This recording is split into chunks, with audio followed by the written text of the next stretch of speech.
Yeah, this is like a pretty old turntable. We have a new one. We have a new tentacle setup on it. I'm working with a friend on this one. He took over the animation and rigging, Yeah. and we even managed to put the word out. And there is a lot of big people wants to take the rig and wants to like we have a Animated. Yeah. Hello, my friend, and welcome to another TPaulino podcast. And today I speak with Hassam Jafri, a senior texture artist working here in Vancouver, currently at Digital Domain, that has done it the hard way. He's coming straight from Pakistan and went through all sorts of hustles to get into the position that he's in the market. Coming from Saskatchewan and then doing everything to get here into Vancouver, studying in Vancouver Film School using a loan, and after all that, still getting plenty of rejection in the market until he finally start his career. Hussein shares plenty of insight and has an awesome conversation with me. And without further ado, here's the podcast. Enjoy. All right, Sade. nice to meet you. Nice to have you here. Yeah. Thank you so much for taking on this crazy adventure. Thanks And man, we can start. Well, I'd like to start usually with this broad question of like this role that you have on the industry. You're currently working as a senior texture artist, right? Yeah. So how do you define this? What or in a poetic sense, either like artistically, or how do you see, or just a definition of what is the role on the industry?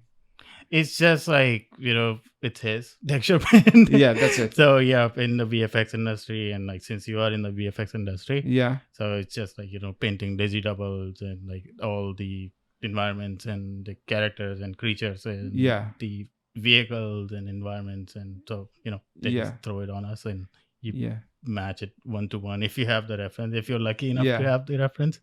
Otherwise you just match it to what you think it's gonna look similar to that. Yeah. So, And what is it for you? Like, is it what attracted you to that? Is it the technical challenge? Is it the artistical, like the fact that you can paint, or that the what colors, the challenges? Is it related to photography? What is it for you? yeah, it's like that. But if we go back, Yeah. like I've been a modeler for like 10 years. Okay. And Okay. then I was like, okay, I should give it a pause and like focus on something I like more. And Yeah. since I've been a professional photographer and Okay. like for a long time, so like the light and the composition and the colors and all, like you Yeah. have that in mind, and it helps in when you're doing textures. Yeah. So I thought I should just polish that Yeah. and Yeah. like just focus more on that, and like it just feels better when you're playing with colors instead of something gray or like clay shaded. Yeah. Yeah. Yeah. So it feels better. So yeah, that was my main thing or That's reason cool. to switch it. Yeah. Yeah, that's interesting, right? Because I think that at some point you start to like you get you model, and then there's a lot of time that you spend on when you're doing your own projects. You spend a lot of time on that 20% left, which is yeah, they say that there's an 80-20% rule, Yeah, right? yeah, That yeah. you do the biggest parts in 80% of the time, then 80% of the time, I guess I'm confusing it, but a lot of time goes into the last 20% of the process, right? Yeah.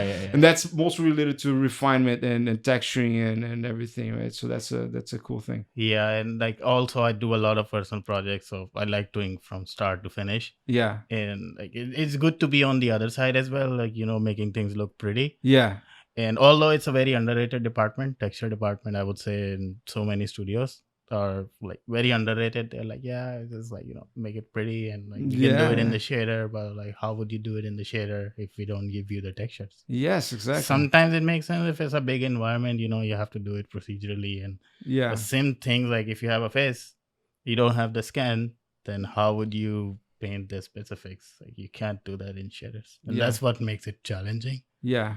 Excuse me. No problem. And that's what makes it like exciting as well. Yes, But exactly. it's very demanding though. Yeah, it, yeah. it seems easy, and like all you do is paint textures, but like the painting is 20%, 80% is problem solving and dealing with the challenges and to get there. Yes, of course. No, But man, it doesn't seem easy at all. it's fun. Yes, of course. Nice. Yeah, and then I guess we go into the whole trajectory thing, and where this adventure started for you. Have you where have you started to deal with 3D for the first time, and what led you to that? And we can go from there. Yeah, it's like my journey has been weird. Like I started back in 2009 Yeah. as a video editor. Okay. Cool. And, like, Where was I was back in Pakistan. back in Pakistan? Yeah, Okay. and it was in Karachi, Pakistan. Okay. And Cool. since there is like no Bollywood or like no Hollywood or like Yeah. nothing similar, Yeah, so yeah. it's the maximum you can do is like ads and things like that, and Nice. you know, Yeah. like Advertisement. Yeah. ad films or commercials, like that kind of stuff. Yeah. So I started as a video editor, and I was like, okay, I'm gonna do it. Then like it was a struggle, and then I just kept struggling and like juggling between like video editing and layouting and that kind of stuff. Yeah. But it didn't work out. Huh. Then in 2013, I had a university break Yeah. back in Pakistan, and then I started working in my summer vacation or something, and that's where I explored, because since we didn't have anything to do there, Yeah. and I was working as a illustrator. Oh, Imagine a 3D artist working as a 2D illustrator. Yeah, yeah, yeah. So yeah, that's where I started, and since we didn't have anything, like, you know, a lot of work to do there, so Yeah.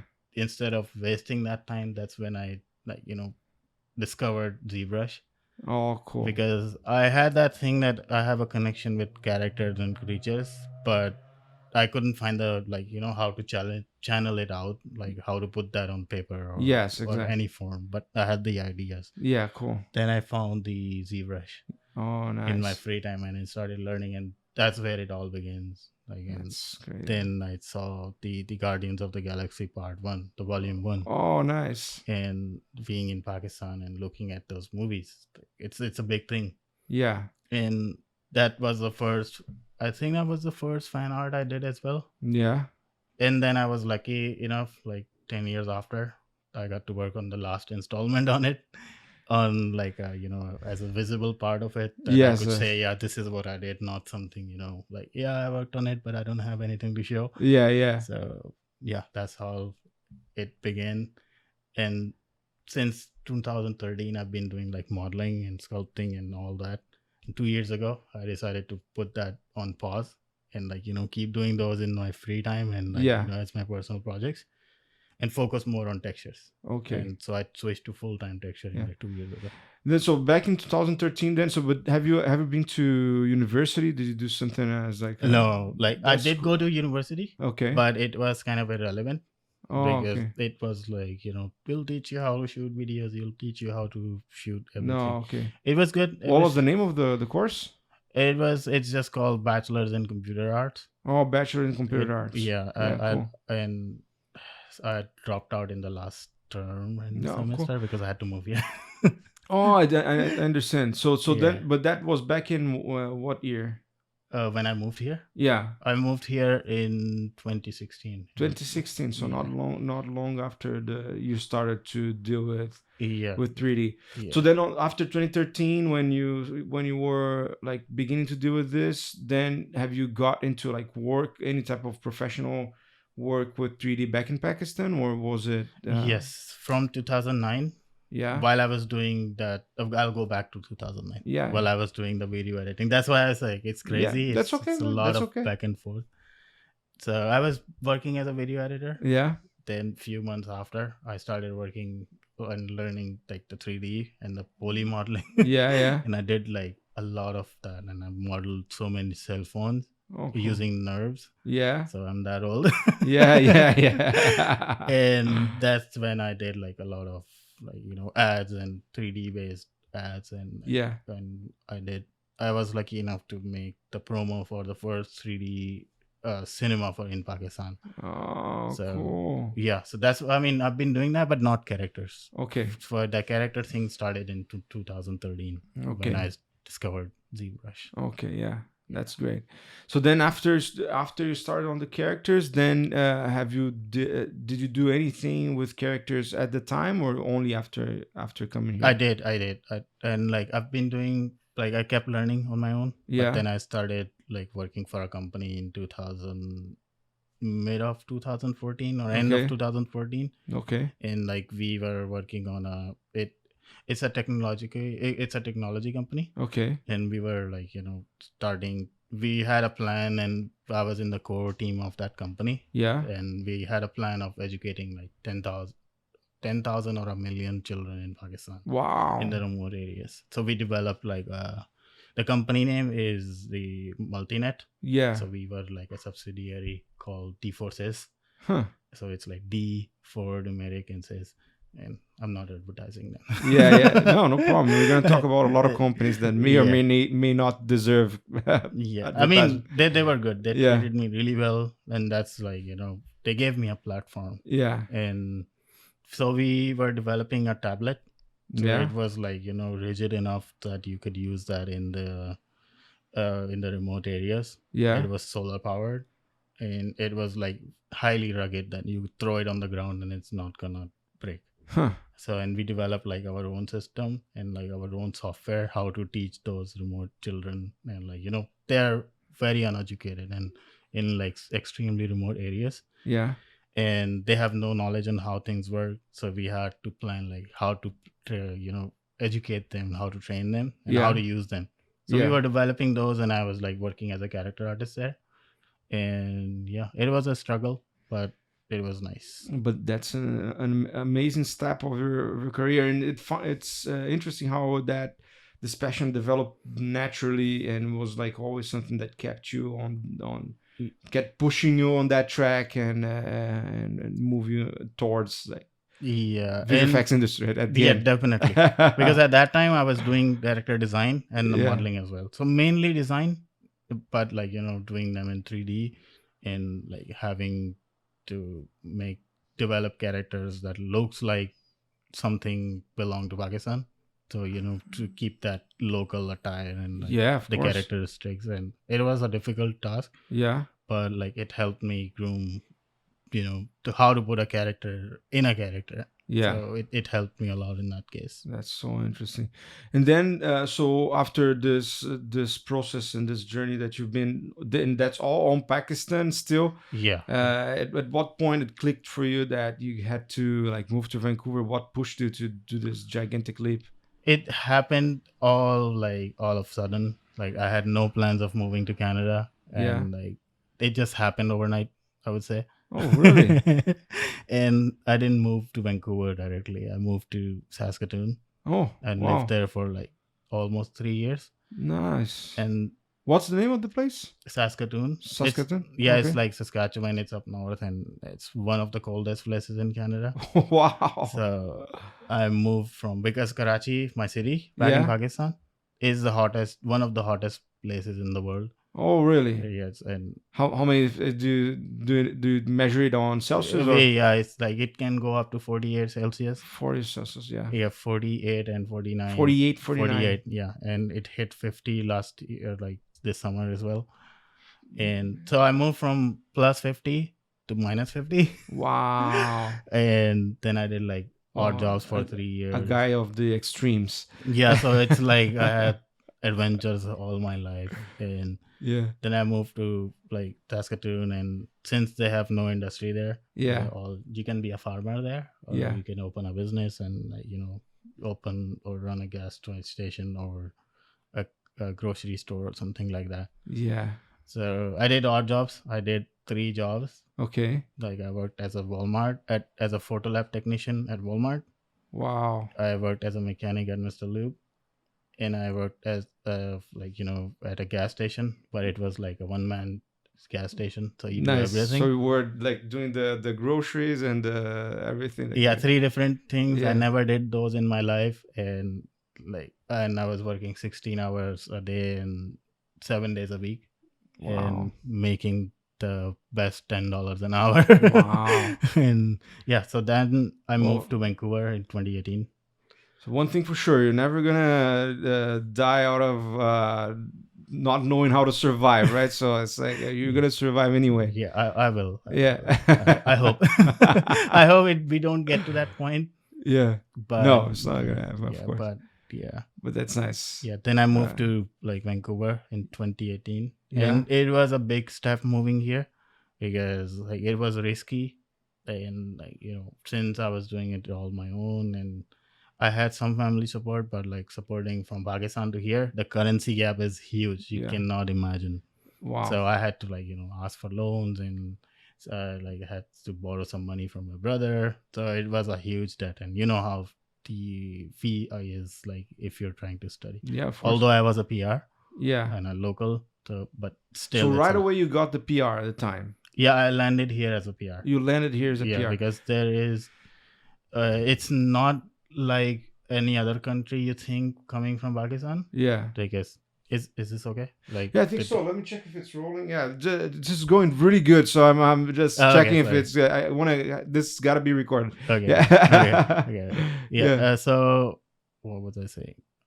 No, so you're talking about the PR? Oh yeah. Because there is it like if you imagine coming from a different country, Yeah. you have ways like you can come as a student, you can come on like the express entry, and you can try. Immigration is one of the ways. But Yeah. if you come from Pakistan, so the main and the most common way is coming as an immigrant on a PR. Yeah. And because the currency gap is huge, it's like right now is I think $1 Canadian is like 205 or 210 Pakistani rupees. So it's a lot. Okay. So Yeah. if I send like $1,000, it's 200,000 there. So yeah, then I moved here, and sorry, I got lost. And there is like a dark side of my life. Yeah. I've had so many rejections back in Pakistan. Okay. Like, even VFS rejected me as a TA. Okay. So they were like, "Oh, you're not good enough." So get lost. Yeah. But yeah, so instead of just crying in the corner and like being sad, I worked on myself, Yeah. and it pays off always. Of course, man. So that was 2018. So you've been in Vancouver for 2 years because you came here in 2016. That's what you said. Yeah, I came to the Saskatoon in the beginning of 2016. Oh, true. That makes sense. And then when did you get to? So you came to Vancouver, and right away you got into Vancouver Film School. Yeah, I came here as a student for VFS. Oh, I like, see. Yeah, I took the admission In in Saskatchewan. Yeah. and that's another thing. Like I needed a loan, right? And Yeah. since our industry is so underrated and they don't recognize in most banks, so the loan was not like getting approved. I was supposed to be here in 2017. Yeah. But somehow they messed up my application. My loan didn't get approved, and like I missed the window of coming here, so I had to wait another year and apply again. And like then I moved here in 2018, August 2018. Dude, it was like a warrior journey, a warrior journey. Yeah. Crazy. It's then you got from Film School, and then it's where you start to produce most of your portfolio stuff. Do you have stuff from prior to Vancouver Film School in your portfolio or not? I did. I had a lot of it, but like Yeah. I removed it. Yeah, now Like, now it's no longer in your portfolio. Yeah, I do have that like buried somewhere. I do have 1 or 2 pieces I did like as my first or second 3D like pieces when I was learning. I do have those in my portfolio because as a reminder that this is where I all started. Yeah. But yeah, most of it is gone. And like then I produced like a lot of stuff in VFS. Yeah. In my free time, I was just like you, always in the studio. I was always in the school. I had a mantra. Yeah. Because I lived in the end of Surrey. Yeah. And the school is like pretty far in downtown. Yeah. So it was more like a 50 or something minutes like journey. Okay. So instead of going back and forth, I would go to school, stay there for 24 hours, then go back home and do nothing for 24 hours. So it's like a refresher. Yeah. That's how I spent my like 6 months. Wow. And that's when I like produced a lot of the stuff and taking information, making connections. Yes. So I made a lot of connections at VFS. Yeah. And that's what paid off. That's like true. I would say the main skill I learned from them from the school. And would you say more connections like with the mentors or with the students? Is that what were the major connections you made? It's like everybody. Yeah. Like I had a routine when I was in the school. I would just at 4 in the morning or 3 in the morning, I would just go out in my slippers and like, wander around in the whole campus, bugging everyone. Yeah. So everybody knows that, somebody is here. Yes. Yes. And like, just so everybody knows that there is a presence here. Yeah. And that's what I wanted, like, to have your impression and have the presence. Yeah.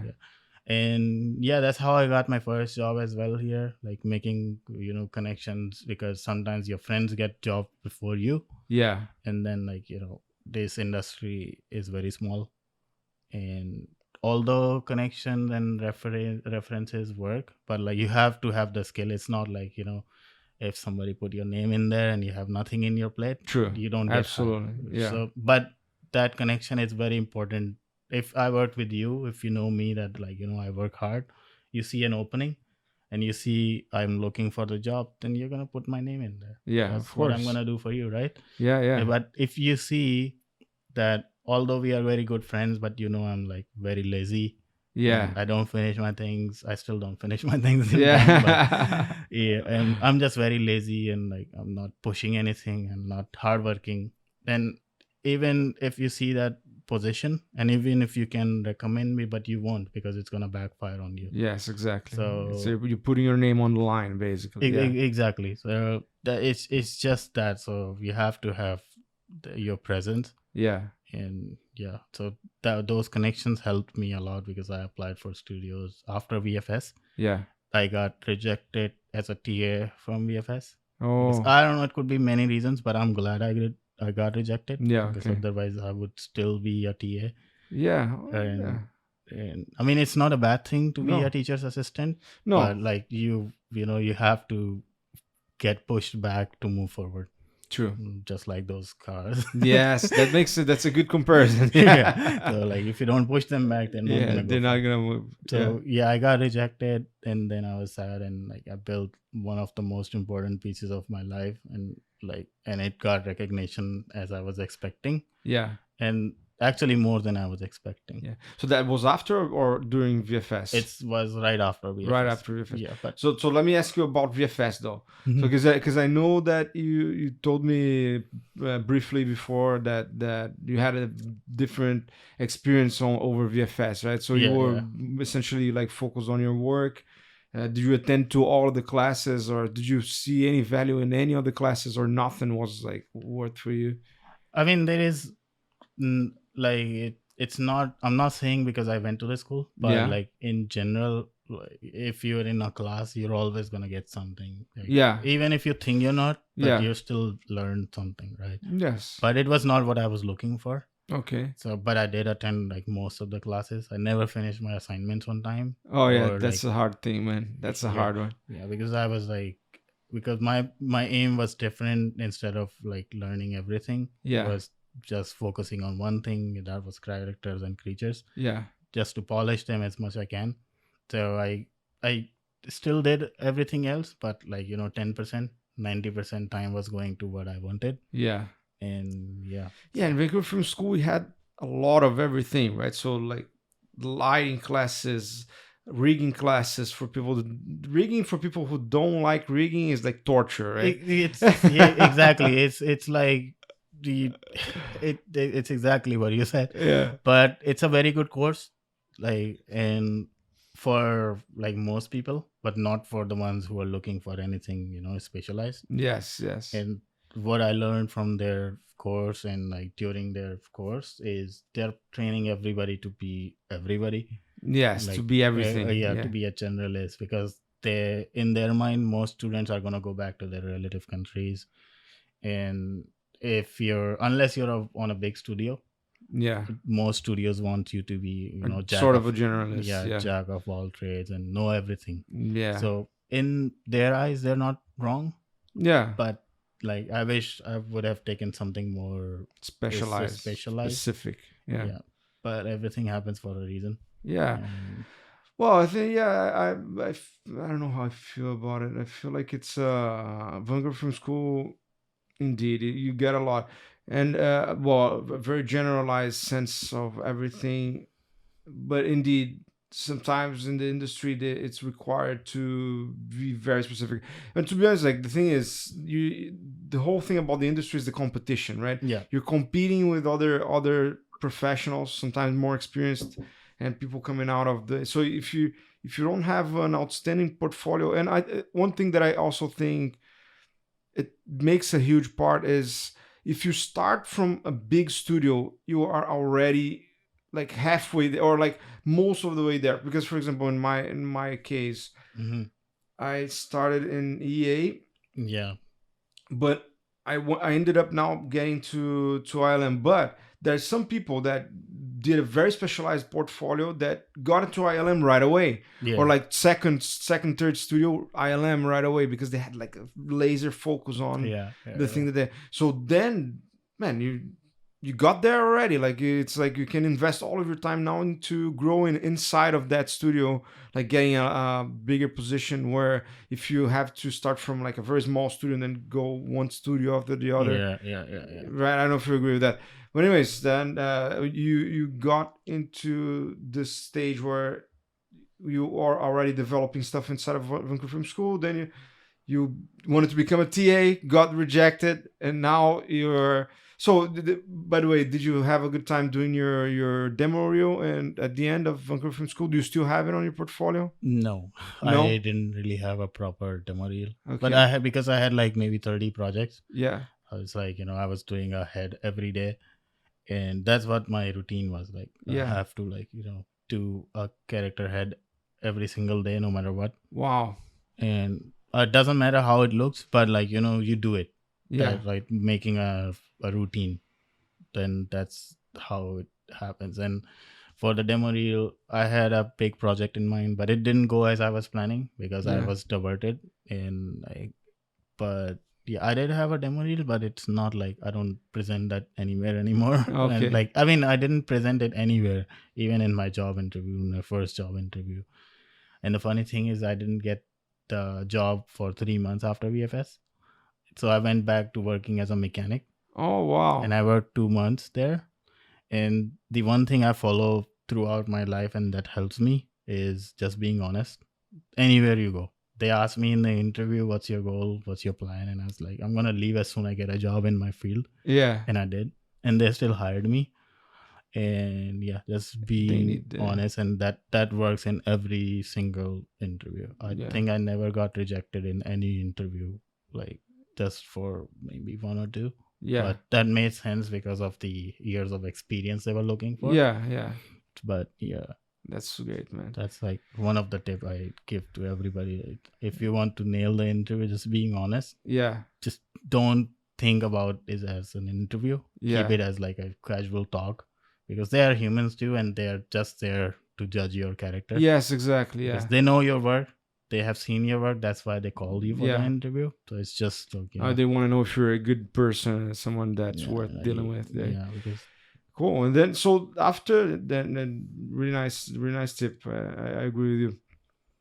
So after then VFS, you stayed for 2 months working as a mechanic after that. Yeah. And then what was the first job you got? I got my first job at Icon. Oh, cool. And yeah, I got like they were not responding. That's where I said like connections are important. Yeah. And I had applied there for like 6 times, then no response. Then I asked a friend, like, and I think he was a batch ahead of me, and that's where like bugging everybody and knowing everybody, like came and cash it out. Yeah. So like I asked him, and he just asked his supervisor, and like he saw my work, and then he's like, oh, and yeah, we should like interview. And like I got the interview, and as soon as I got out the studio, I got the job. Like, wow, that was probably the second fastest job I got. Yeah. The first one was at Sony. I'll tell you that as well. Cool. Nice. Well, so I think that this is a good point then, that we can start checking out the portfolio stuff. Yeah. Maybe just to put images into what we're talking about, like what was produced, and there's also a lot. So you're very proactive and productive with your work. So there's work until the present day that we're gonna check. Yeah. But let's go for that then. Definitely. Let me open this. Okay, so this is your page. Mm-hmm. There we go. Let me just double check everything is rolling. Both mics are working. Dude, we're good. Okay, Thanks, man. That's thanks, awesome. man. All right, so here you go, the portfolio. Yeah. And then let's. You said that you have the stuff from Vancouver Film School, so I guess that's a good point for us. Yeah, and then I have one for like the one I did in the beginning. Oh, do you The, want to check that? yeah, Let's do it. that was my. Sorry to No, click it. it's all good. Oh, let's go. And we should have a website at this point. The first one, the Michelangelo, that was like the first ever 3D thing I did, or like wow. properly rendered. It's This is back in Pakistan. Yeah, and I think that was back in how many years ago? That says 9 years, but yeah, it was around that time. That was 9 or 10 And years it's ago. already, man, everything is there for like the photography vision here, all the colors. Yeah, really cool. So yeah, that was the first thing I Very ever did. first. And these two guys here, they're Yeah, back that then was as well. like I did these when I moved to Canada, but like not working in industry. But I was in like Saskatoon, and I was working 16 hours a day. Yeah. But I was still trying to stay connected. So I kept doing these, and like free time sculptures And you always had this dream of like getting into the industry. Yeah. Cool.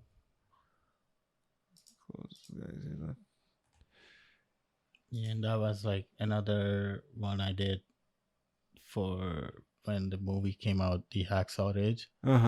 So I really loved that movie, and like that was one of the very powerful and iconic thing I think it's in the poster as well. Like this guy is like carrying soldiers from the canyon and like dropping them, and like I think he saved so many of them. It's awesome. So yeah, the movies usually like many times I felt this as well, that you go watch a movie and then you get home and you're like, oh, I need to sculpt, or I need to get this out. Like at awesome. Some point I even stopped watching animated movies, because then I already have I think I have 50-60 work in progresses that I haven't touched for so many times. So I was like, I don't want to collect more, so I'll keep those movies for later. But I watch a lot of movies. I play a lot of games. And it keeps me rolling. And it helps. That's awesome. And this here then was like produced on Vancouver Film School. Was this on the beginning or more towards the end? It was during my free time at VFS, and like as I said, I had a schedule and routine for doing speed sculptures every day. So this is between the midsection of VFS and finishing it, and so it's all there, and some of that is during my work as well. And these are all like the speed projects, and I did these like overnight, and like I do try to keep up with the Sculptember and those kind of prompting things, where you have a different prompt every day.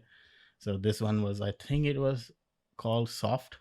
So that's what my interpretation was for soft. The babies are soft.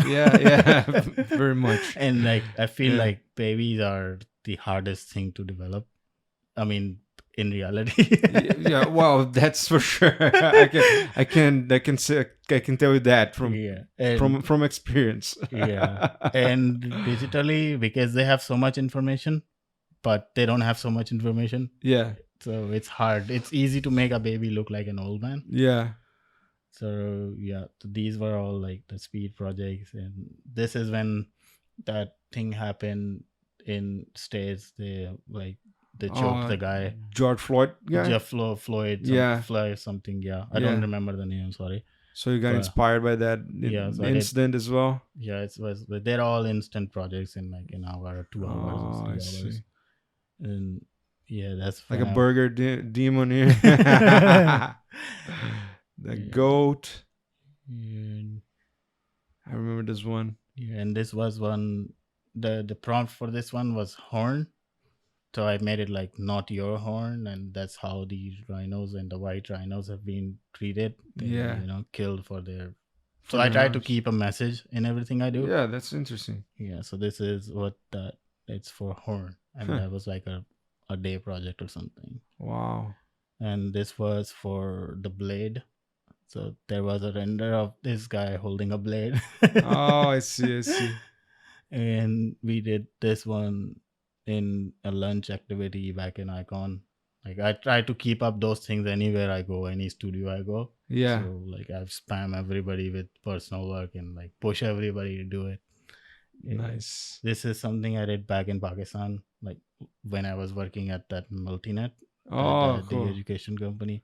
And in this one, this is all keyshot and Photoshop painted over on a 3D sculpt. So it's that stage. I didn't know how to texture properly by then, but there is a thing I always follow is to find a way and find the easiest way to do something. Yeah. And that's what it was.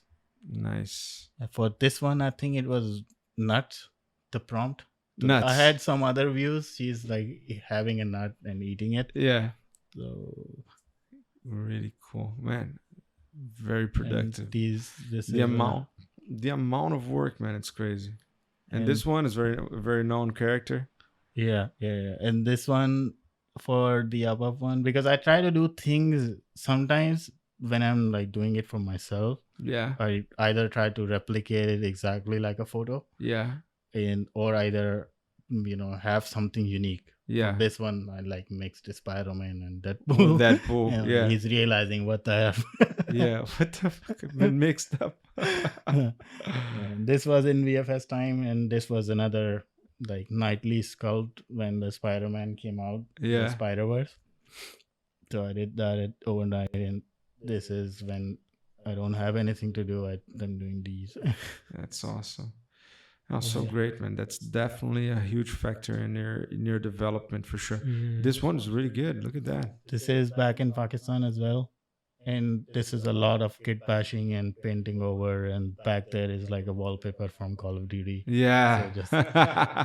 Just totally mixed it. Yeah. And that's where the photography came in handy. Yeah. Like, you know how light reacts to things and like how things should look into that background. Yeah. Instead of, they don't looking like they don't belong to it. Yeah. Same thing with this one. I was like, okay, I should make a pilot or like it's a Hornet, and how a Hornet would look like a pilot, because I always have that feeling of Hornets as a helicopters or a helicopter pilot. They just sound like it. Yeah, everything correlates to everything. Yeah. And like there is nothing that you don't find shapes or relevance in like around us. Everything looks like something. Yeah. And for this one was greed. That's what like humanity is. Very greedy, for sure. Yeah, like never getting enough. For this one, when I was working at the Monsters Inc. So that was my first big project I got. Yeah. And because Monsters Inc. was like a big... That was an icon. Yeah. Monsters so Inc. Monsters University or Monster Inc., like the first one, was very iconic. Yeah. And that was the first big project I got to work on. So we had an activity of making ourselves into that environment, how I look as a monster. So I see. Since photography and having a camera everywhere was one of my highlights. Yeah. And so I made this character like, talking to everybody with a camera. And so that's what I made for that entry. Nice. So it's a very friendly character with a camera. I can see that's a very good self-image. Yeah, I have like 4 hands of doing everything all at once. Yeah, that's nice. Yeah, cool. This is sort of a transformer character. Yeah, for this one, I give credit to Justin Gobi Fields. Yeah, he's like one of the very best concept artists I know. Like he doesn't know me, but this is what I was like, following his work and like his workflow. And that's back in Pakistan as well. Oh, okay. So like, how he developed things, and that, and like all in the background is those images, just merging them all. Man, very good. Yeah, for this one, it was, I think the prompt for this one was which I had like a lot of criticism on this one, that it doesn't look like Angelina Jolie. Yeah. And I was not trying to make it exactly look like it, because it's a one-day project. It's not like nothing I spent too much time. And you know how hard a likeness is. Yeah. And you cannot make a one-to-one likeness in like a day. Yeah. It takes time, and it takes a lot of pushing and yeah. So for this one, I think the prompt, this was done for the sculpt timber as well. And the prompt for this one was witch. Yeah. So I did as fast as I could and as much I could in a day. Yeah. And that's it. That's good that you have this discipline, man. I like doing it and stopping. And it doesn't matter that likeness, like it's just you're studying, you're learning and moving on. That's the most important. And having a deadline, because it's easy to get caught on to like pushing it, for a month instead of just like, you learned what you needed to learn on that situation, and then now you have move on. you move on. And like, I mean, and in the industry, how many times do you see a sculpt done from like scratch? Yeah, it's all scanned most of the time. Yes, exactly. So, yeah, that's a thing, right? Nowadays, so many scans, but to have an artist that knows how to do it is also what's going to give you the edge at the end of of pushing the work to the next level. If nobody knows how to do anything, when push comes to shovel, you're gonna have to have something that doesn't look perfect or that doesn't convince in the screen, right? Yeah, exactly. And it's a never-ending struggle. Yeah, and it keep going. So instead of just getting stuck on that point, it's always good to move on. Yeah, because like an artist should know when to let go. Yes, exactly. That's what I learned from like all the good people that I hang out with. Yeah. And for this one, and the anatomy here is good. I did this in Pakistan as well, like still struggling with anatomy. There is so many mistakes. Yeah. And for this one, what I did is I photographed my brother for the skin texture, and I just projected that and to make it look like skin. Oh, cool. And so it's a ZBrush texture and ZBrush renders, and it's all his nipples. Oh man, we can see the true thing here. For this one, it was, I think, silence. Yeah. So I made this one for when keeping the message of like how women are silenced in so many places. Yeah. Like blindfolded and like, don't see anything, don't speak anything, just follow. Yeah, it had the very deep meaning in it as well. Still has, for sure. Yeah. To this day, that's what they want. Yeah. So this is the most important piece of my life. Oh, really? The first fan art I was talking about, I did for the Guardians of the Galaxy when the first volume came out. Yeah. This is the first fan art I did. Oh, so this is also back in Pakistan. That's in Pakistan, and that's like all key shot and then painted over, and like there is no anatomy and there is no topology. It looks horrible, but that was very close to me. And I even shared recently when volume 3 came out. Yeah. That like sure. From like doing a fan art for volume 1 to finishing the saga to actually working on the industry and helping. So that was like a dream come true for anyone. Yeah, of course. And so that one is like the most important and the closest artwork for me. Amazing. And this is all in Pakistan, blindfold. And that's another prompt. I think I don't remember what was it called, but it was related to softness or something. So I always think of babies when it comes to anything soft and gentle. And this is like in VFS and overnight sculptures, and just spend an hour or two. You did a lot of faces in VFS, dude. This is like how a Doberman would look. I named him as Doberman. Doberman, yeah, nice. Yeah. And this was the VFS as well. This was back in Pakistan. And dude, I'm going a little faster to get to the next ones. Keep going. It's incredible how many pieces you have just on this on this initial one here, initial project. Yeah. This is the first Venom I did. Yeah. Back in Pakistan. Yeah. And then I did it again back in 2015 just to see where I was. I was still lacking anatomy because I sometimes do that as well. Like I would do a project I did 10 years ago or 2 years ago. Just to check the progress, right? Just to see what I learned all these years. Yeah. And it's a good, a follow-up. Yeah. And sometimes here I had better rendering in the 2015 version, but anatomy was still horrible. So I had to work on that. We're always learning for sure. Yeah. Okay, and then so where should we go next here? There is more heads in the VFS. These are all 1 hour sculpt. I included these in my VFS demo reel when I had this. So these are all like 1 hour, 2 hour, and then I did the whole Mortal Kombat lineup. Jesse helped me a lot. Jesse For Arvin, right? yeah, Shout out to Jesse Arvin. It's been a Jesse long, was the best. yeah, So amazing guy. he helped me a lot, and so I was doing before anything I do, I would make a face from Mortal Kombat or something because it's easy to make a generic face, Yeah, but it's very hard to make it relevant to something. yes. Make it look like something or someone. Yeah, convey something, right? A Yeah. message or. But man, amazing! All these faces are looking great, and this is all during the course of VFS. Yeah, and these are all like 1 hour, 2 hour sculpts, including the paint. And there is so many mistakes, but like you always they have a head to present. That's all that matters. Yeah, Uh, and they all have a very like anatomy wise, as everything's in place. So should you go to this one? That's just another head I did Okay. in my free time, and yeah, Nice. just to make. And it was I never finished it. That's why I said like I have so many work in progresses I never went back to. That's one of them. Yeah. And this is where my proper anatomy started. So Okay. Scott Eaton, like I admire him, and everybody who's into anatomy knows him, and like we call him, the god, model, like the god of anatomy. Yeah.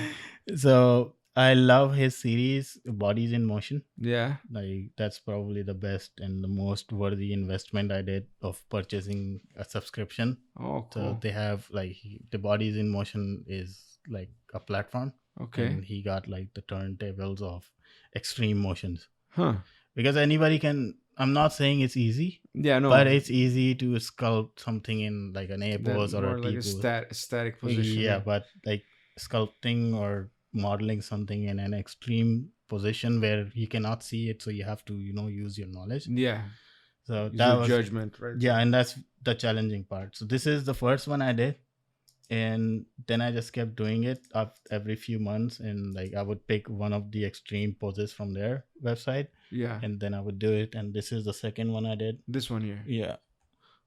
And that was another pose, and I tried to match it as close I can to the photo. So this was a reference, and that's what I did. And then from making an ugly one, this one made it to their editor's choice on their website. Right. And so in this one, it was super hard because you don't know how the other side looks. Yeah. And when you're doing in 3D, it's not just one side, right? Yeah. So you had to like really so you have your knowledge. Yeah, your knowledge, your imagination, and you still need to see references. Yeah. But yeah, and then this one this was another one. So I keep doing those every few months just to would do this. In this one, I use my own feed for the references and how would they look in the extreme pose, and try to achieve the result in the least effort because there is no textures on it. It's just a screen shader I made and like the lighting and just to make it look. How long was it taking for you to do this? I think because I did these all in live streams. Yeah. So I think it was maybe a day or two. Huh. If you like put it on a full 8-hour day, but it was like 2 or 3 hour live stream, or maybe 2 or 3 live streams altogether. So they are like not like stretched. Not ultra fast, but also not like they are fast, but they're not like I didn't take too long for doing those. It did take a long time for it to but it was it's a study. So but look at this one. This is beautiful. Yeah, and so this one is like this one was an amazing adventure as well doing this because hands are great, and I enjoy doing hands and feet. Yeah. And there is another thing. I don't really sculpt bodybuilders because like you don't see bodybuilders. Yeah, it's like maybe 1% of the population. I would say probably less. Yeah, and like look at me. I don't know any bodybuilders. So and having a generic body or sculpting a generic body is, to me at least, is like 10 times difficult than having somebody with pronounced muscle. True. because you have to know everything that's underneath, like, and consider fat as well. Consider everything that is underneath. Yeah. And like female anatomy is like one of the most difficult ones. True. And Just to make it look beautiful, and you have to have everything there. And then this was an article for 80 level. They requested me on how I did this.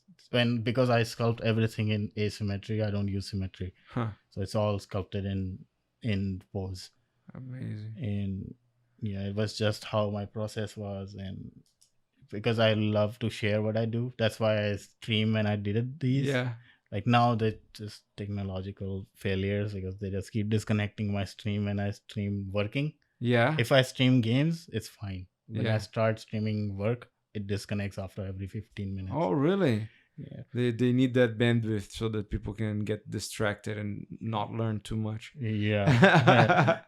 So this is the second last one I did. That was very difficult. Nailing the back on this one was very difficult because it was super hard to find and like to gauge how like the hips are gonna look, the back is gonna look, and how they're gonna fold. And the faces, the expression is really good. Yeah, and then I did this face in asymmetry as well. So what I do is I start with the default mannequins we have. Yeah. And I would just pose it, and I would start sculpting on top of that, and to have a base, right? Just for the pose, and because it's like a stick man, and then you have to add volume, and then you just keep sculpting, and I keep shifting on the areas instead of spending all of my time at one area. Yeah. And that helps me a lot. Really good, man. That's amazing.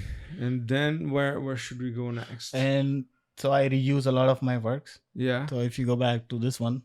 Oh, I see. Then you have a different presentation. So because what I do is like, instead of, if I don't have anything new, just to stay connected and being active, I do a lot of experiments. So what I did here is, there is still no textures. It's just like a map I found like for the grunge, to use that as a reflection breakup. Yeah. So it doesn't look flat. So what I did is just threw the sculpture I did in a jar, and then had some experiments. And what it does, it makes me get engaged with a lot of other senior artists. Yeah. Then there is another guy, I don't remember his name, I'm so sorry. No problem. But he's a senior creature artist at ILM. Oh, cool. So he's like, oh man, we should put wings on it, and and I take a lot of feedback as well. Then when I'm streaming and when I'm sharing, because I'm not afraid of sharing anything on social media. Oh, it looks bad or something. I was like, I don't care, as long as it's out there. Yeah. And I get the feedback from the right people. Yeah. It helps me, and the rest I don't care. So, man, that's a great way to see it. I agree with you, because sometimes we are working at home and it feels like if it's not perfect, we should not share it, or I don't know what people are gonna think about me, or especially if you're already a professional, you were working on the industry, it feels like we have to be superheroes or something like that. Exactly. And it's impossible to be true. We are flawed in many senses, and and we are not any corporate slaves. Yeah. So we are creative people. Yeah. Everybody out there, you see how they appear in meetings. They're not sitting in suits or anything. Yeah. Right? Yeah. So that's how it is. And I have this conversation with a lot of people. I had the same conversation with Marco. Yeah. I took his creature course last 2 months ago. Marco Venko.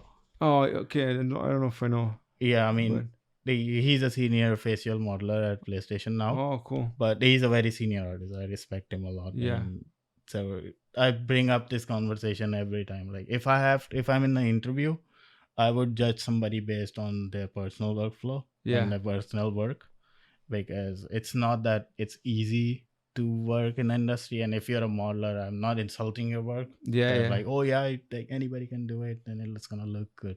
But if you're in the industry, you're working with a team of 50 other world-class lighting artists, world-class directors, world-class riggers, animators.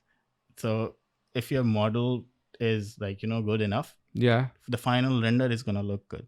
So imagine I worked on the latest Transformers. Just imagine. And I did a knuckle for a transformer, a tiny part. Yeah.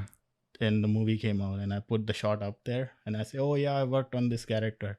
So everybody's gonna be blown away. Like, yeah, it looks good, Yeah. but you know the backstory, right? Yeah. What you did, right? And some people do that. So to me, to gauge somebody, like how you do your personal projects, how well you see things, and how well you maintain those routines, and how well you finish those, Yeah. how close you can get there. Yeah. So that's just my criteria. So it's very important to get those out there. Yeah. I never got any job based on my professional work. Never. That's crazy. That's true, man. Because it's very hard for you to be involved in a project long enough nowadays in the industry. I feel this on ILM. Like, you usually do a small part, or if you like, sometimes you jump in from project to project. It's hard for it to get into a project in the beginning and leave it like at the finish end it and finish it. Yeah. But it happens.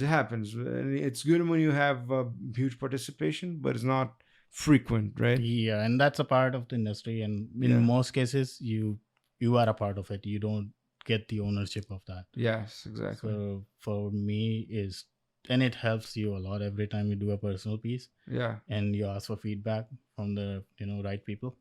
True. It does, because 4 eyes are better than 2. Of course. I agree.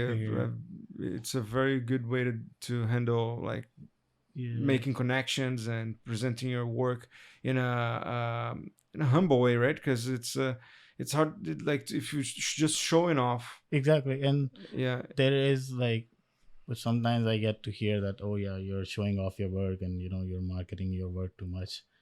And it's like, that's because we are the artist, and we have to market ourselves. Yeah. Who else is gonna do this for you? If I did not have it up here, how would you know? Yeah, exactly. And this is how it is, and there is no reason to have ego in you. Yeah. You have to stay humble, because no matter how good you are, there is always somebody better than you. Yeah. So it doesn't mean that you're gonna be able to keep the flow always on the high. Like, sometimes you're working a little less during your whole career, right? So there's always gonna be people better than you, for sure. Yeah, exactly. And so what I do like to do in my portfolio, and that's what I tell everybody, is to have variety. I mean, it's okay to be very precise. Like, if you're a facial modeler, have faces on it. Yeah. But if you for me, I like everything. I even like grooming. People hate it, but I love it. Yeah.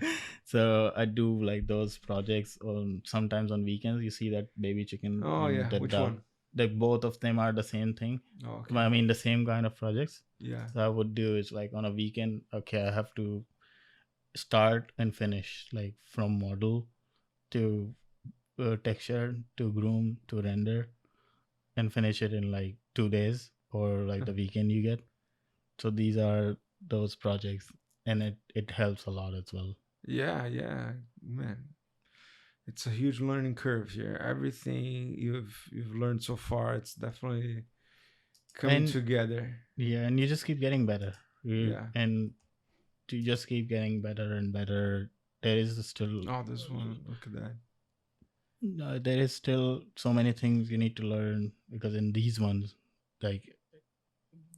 knowing something, how it looks without the fur, it's very challenging, because you don't know how they look like.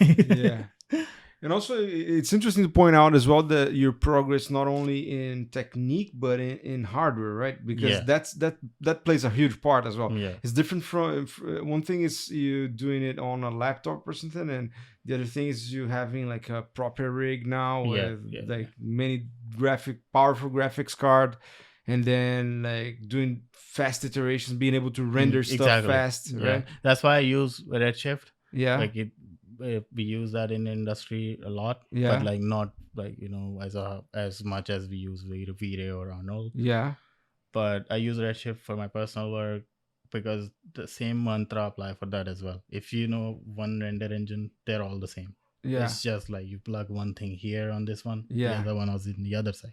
It's the same thing, right? Yeah. If maps wise and everything. And if a shader is using a roughness map, the other one is going to be using the roughness map. Yeah, maybe have to adjust a little bit, but but the same principle. So that's what I do. And for my personal projects, I do Redshift because it's fast.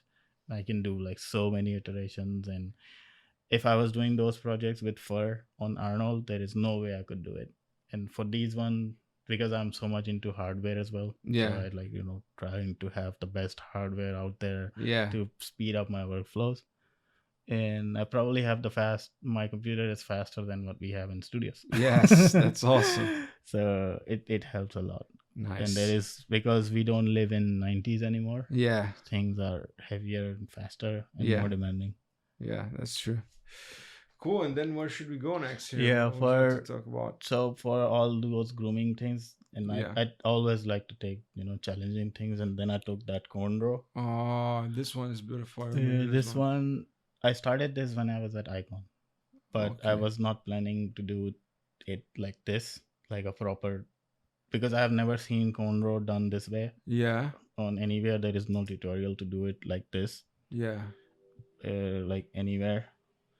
And like this is, I try to show my process as well. And yeah, so I started this when I was at Icon as a speed project, Yeah. and then I just like, abandoned it after doing a textures. Then I have another friend, he was at ILM for a long time, Jesus Fernandez. Huh. Like we call him God of Grooming. Okay. I think I've heard of him. Yeah, he's like one of the best out there. Then Okay, he's so like, this is the whole process, right? We're gonna, I recommend like from everyone watching coming here to Sade portfolio, checking out. There's a lot of stuff that requires more attention. Like this video here is 5 minutes, so we're gonna skip this, but there's obviously a lot of information here that is interesting. But please come here, check it out. You're gonna have a blast. There's so much there. Yeah. So yeah, I did the textures and the model when I was at Icon, and that was back in 2020. Yeah. And so that's why the textures looks like, okay. They're not looking the great, best man. for the face and all everything. Yeah. Because also you focused a lot on the hair, right? So yeah, I was focused on the grooming. And there is one more thing I reinforce myself to, is to have everything out in the render buffer. There is no post anywhere. I don't know how to use Nuke. Yeah. And I don't do post production. I don't retouch anything I render. So it's all straight after the render. So, this one is beautiful. I love the colors, the choices that you made, the eye color, the way that the eyes are looking very lively. Thank you. And the choice of like the character itself.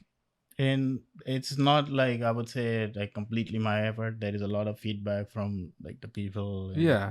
And my goal in this one was to make my friend happy about grooming. Yeah. And he was happy. So I was like, that's all it matters. And the goal achieved. I like it a lot. Yeah. This is the beginning. This is how like it started. And I did this one when the Love, Death and Robots Volume 1 came out, and there was an episode called Witness. So they had like I think I have like, there is so many work in progresses here, so you have to speed up. Yeah, no, it's all right. I even got a comment on that. I've never seen this many images in any project. So yeah, I was inspired by that episode, and I did like the initial speed 1 hour, 2 hours sculpt on that. So I was like, okay, let's finish it. Because speed sculpts are fun, but finishing a project is amazing. It's a challenge. Yeah, it's like you have to be devoted to it. Yeah, and it takes a lot of effort. And yeah, man, that's the thing. That's what I was telling in the beginning, like the 20% rule, because it's just like that. When you're starting a project, you build the bulk very fast, right? You build the shapes and but then when you start to get into these details of like, I think when you finish all the sculpting, you do all the retopo, you feel like, oh, this is already very far away. But then you start to like painting textures, doing hair, like adjusting issues, rendering, and then you end up spending as much time on this part as you did on the whole beginning of the thing. Right? Yeah, and like you start feeling good when you see that it's shaping up and it's taking a shape. And but the very end is also, it's what you say, because you get a lot of pleasure out of seeing it getting in shape, and then at some point it looks good. It's not finished yet, but but yeah, it's already starting to be annoying to you, like, because it's looking kind of good already, but then that last piece that's going to make it look like spectacular, yeah, yeah, it's hard for you to keep the focus and push through that stage, yeah. right? That's Yeah. where the references come in. Yeah. So like I always tell everybody to put reference for anything you're making, even if it's like not one to one, Yeah. just have something that looks like him. Yeah. Then that's what I try to present in my stuff as well, and it helps because then you have to match something. Yeah. Otherwise, there is always that uncanny valley, Yeah. and you just keep rolling, and it doesn't go anywhere, and then you Cool. have to let go. Yeah. That's true. Yeah. Cool. And well, let me do a quick check here just to make sure, because yeah, all good. All right. Yeah. And then I would say the latest, then I started working because I tried to work with a lot of people. Yeah. So I try to, when the reason I said you have to be, active and connected out there. And when you start throwing stuff out there, people wants to work with you. Yeah. So imagine if a casual artist wants to work with you, Yeah. it applies to the recruiters as well. They want to hire you. They want to, steal you away Yeah. if you stand out. Yeah. So like I collaborate with a lot, and then I did this ladybug rig, and then since I had the model, then I collaborated with another friend who was a rigger at VFS. Nice. So she rigged it, and then we had this rig, and then I made the rig available for students and others for free, so they could use it. Then we sold as well some of them. That's awesome. That's like a very high resolution and very highly detailed rig. Huh. Beautiful work. And the last one is the most recent one is that white spike. I was inspired by the creature from the Tomorrow War. Oh wow, yeah, and I love the fact that you're working on a rig as well, and this is like moving here. Yeah, this is like a pretty old turntable. We have a new one. We have a new tentacle setup on it. I'm working with a friend on this one. He took over the animation and rigging. Yeah, and we even managed to put the word out, and there is a lot of big people wants to take the rig and wants to we have a animate it. Yeah. Then it's still in progress, and like it's almost done. I'm done painting it, but the rig is almost done. And then I was that's why I said matching the references. I was trying to match with the lighting and Oh, this is the actual actual shot from the movie. This is from the Veta. Oh, okay. And that's where I was last, but it looks different and better in the new renders. Oh, okay. And as I said, I try to keep things very simple. Yeah. At this moment, I painted just the base color, and that's what I'm using it to drive everything in the shader. Yeah. There is no roughness map on it. There is no bump map on it yet, but just to get the feeling in. So once I have those elements in there, it's gonna look close enough to what they did. But that was the team of maybe 500 people. Yes, exactly. Yeah, and it's good that it's not exactly the same, because then it's like you copyrights. Yeah. Stuff. That's why. Although it's a monster, so it's hard to say copyrights, but it's great that I think it's awesome that you did it slightly different. Yeah, so in this one I put my own design elements, how the head would look, and I did use some other references. I'm gonna give them credit when I finish it. Yeah. But because it's not copy paste. Of course. Just taking the elements from that's what called design. Yeah. That's how you design things, because you cannot design things out of your head. Yeah. You cannot make a face if you haven't seen it. Yeah. Right? So everything comes out of something. That's true. We are innovators. We are not creators. Yeah. That's what I put it in into words. That's true. So for the mouth, I took I think that is snapping turtle mouth. Oh, okay. So because you don't know how the mouth looks like. Yeah. And they didn't show it in the movies. So you have to make things up.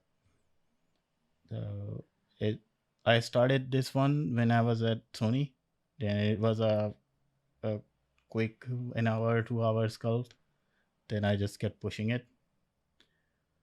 and we are like 90% done with this. Man. And there it went through a Oh, lot look of at iteration. the topology is looking great as well. Yeah. And it went through so many iterations, and that was another Okay. learning curve, that how you work with a rigger, and how without destroying everything, you have to Yeah. keep like, if you're a modeler, and you know how things work with rigger, Yeah. right? Yeah. If I give you a model, if you make a rig on it, then I send you another model with a completely different topology, Topology, yes. then Yeah. you're gonna probably kill me. Yeah, it's not gonna work very well. Yeah, and it's gonna, I mean, you'll still find a way to make it work, Yeah, of but course.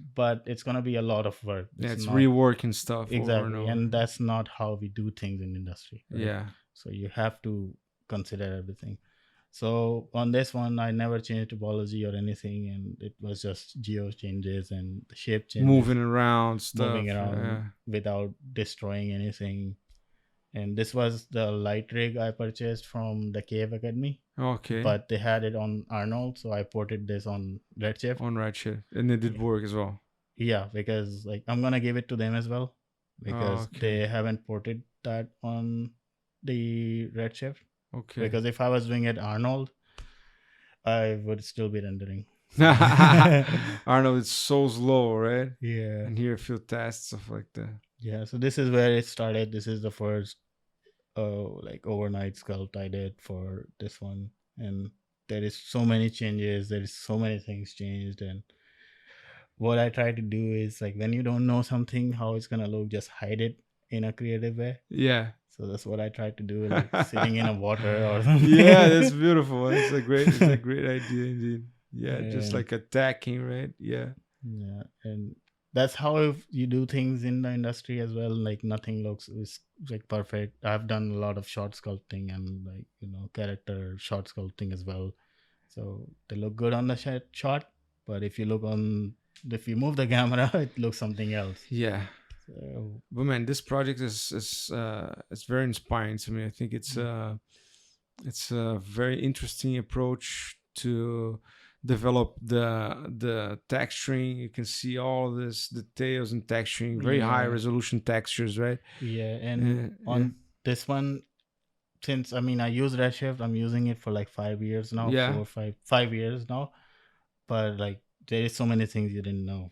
But I discovered so many things, and how to layer multiple displacements on top of each other, multiple different maps, and mixing them in the shader without going back to there. So this is here, it's all just the base color. It's working. I'm using the same base color you saw in the Mari file. Yeah. This is the same base color used as bump map as well. Yeah. It's also used as another layer of displacement. It's also used as roughness map. So it's one map doing everything. Oh, I see. So that's why, like, it's breaking in some places. It looks good, but it gives me the idea that how the blood is gonna look. Because to me, I feel like making a real looking blood is very difficult. Yeah. You can easily make it look like a tomato ketchup. Yes, exactly. Yeah. And because there were so many unknowns in this project, and you don't know how things look and how would they look. And the anatomy for this one was horrible, like a nightmare to do. Because if you have the muscles, and it's just hard to make it, because like how when we make things, we have to think about the functionality. Yeah. So you cannot just put like a muscle there without thinking about function. How's it gonna behave and how it's gonna look. Yeah. And then my friend, the animator and the rigger, he did a really good job. Like there is no really muscle sim in it. Yeah, that's what I was gonna ask, if there's any muscle sim. No, it's all keyframe, and like he did a really good job with the muscles. Beautiful, man. And send a big congratulations to him as well, because it's looking really good. Thank you. Yeah, we're gonna share the main scene pretty soon. Yeah. Like we have the rig ready, we have the animation almost ready, and it's not just a simple work cycle. Yeah. And then there is another friend, he was it's funny, the games you're playing. Yeah. Then you're so inspired with those games, and then you see the people who worked on that movie or the game wants to work with you. Yeah. So that's like, I think, the best feeling in the world. Yeah. So I was playing Horizon, the Call of the Mountain. Yeah. And the VR one, and I love that game. So the lead animator on one of the lead animator, He's like, man, I would love to work with this rig, and like I just sent him yesterday, and then like it's like a dream. I was like, So man, this is gonna a beautiful animation is gonna pop out of this, and it's gonna be a gigantic presentation, huge project for a career for sure. definitely, It's and gonna be gonna open so many doors for you for sure. definitely, and it did. My LinkedIn blew up, my social medias blew up. I never got this much attention on anything I posted before, and yeah, it works. So that's why working with people. Who knows what's the next thing is gonna be? See, who knows? Where do you see yourself in the for the next thing? Well, let me close up this section then. I think this is a good question. But Uh-huh. so do we have more stuff to check on the portfolio side? There is a lot, and I can keep going for like Yeah, hours, but yeah. we can also, so as I said before, this is a very good introduction. Let's put it this way: introduction to your work, to your everything that you produced in your artistic life. As you guys can see, gigantic amount of art in general. So I would recommend that you please visit the portfolio, check out every single piece here, whatever interests you, and you can see how he developed from the very beginning back in Pakistan and all the way to the present day and working on big studios. So yeah, I recommend that. And with that, we finish the portfolio section and get back into our trajectory talk. But let me do a quick. Let me cut this movie. You can have a break. So cut. All right, man. Back again. Thanks so much for telling me all this portfolio, Thank you. going through everything. And so now I think there's still a piece of story of your path now after you got to Icon. So then you have been to a few big studios since then, and your portfolio definitely, your personal projects had definitely had a big impact on your progression, right? And how was it? Yeah, and like I'll circle back to the thing I said about Yeah, being active and like being approachable yeah, is the only reason I made it like that. Like because I jumped so many studios, and I was working at Icon, and I met another super senior guy, very humble, down to earth. yeah, And as I said, I spam every chat at any studio I go to. I try to keep everybody like active and doing things. Even at TD, in we don't have any specific chats. yeah, Like in the casual chats, I would just throw the photography I do, the personal projects I do. So you get the feedback from there as well. yeah, yeah, And the other thing is you're making your impression, that yeah, they know that you exist, because yeah. there is a lot of artists. There are so many good artists. I would say, for an example, Rafa Grissetti, Yes, exactly. right? Yeah, yeah, There is 99 other artists almost on the same level out yeah, there. He's not the only one, right? There are so many better than yeah, him, but the only reason he's very active, engaging, and he has his impression out there, yeah, everybody knows him. yeah, So I want that thing. That's what I follow. Like I yeah, don't want to just sit in the bubble in the corner and like just being an employee yeah. and working Doing there. your work. And, Yeah, a lot of people do that. There is nothing wrong in it, Yeah, but that's what I don't want. yeah, So I was like very active. Even people at Icon, after all these years, they still know that I existed there for the same reason. Yeah. Because it's like spamming, and I call it spamming, but it's a healthy activity. Just Yeah. being active with everybody. Show up, man. I think that's it. That's it. You gotta show up. Like, Yeah. and I don't care what other things. Like, I would try to show up my skills anywhere possible. I do a lot of cooking. I would show that up. That's true. I see.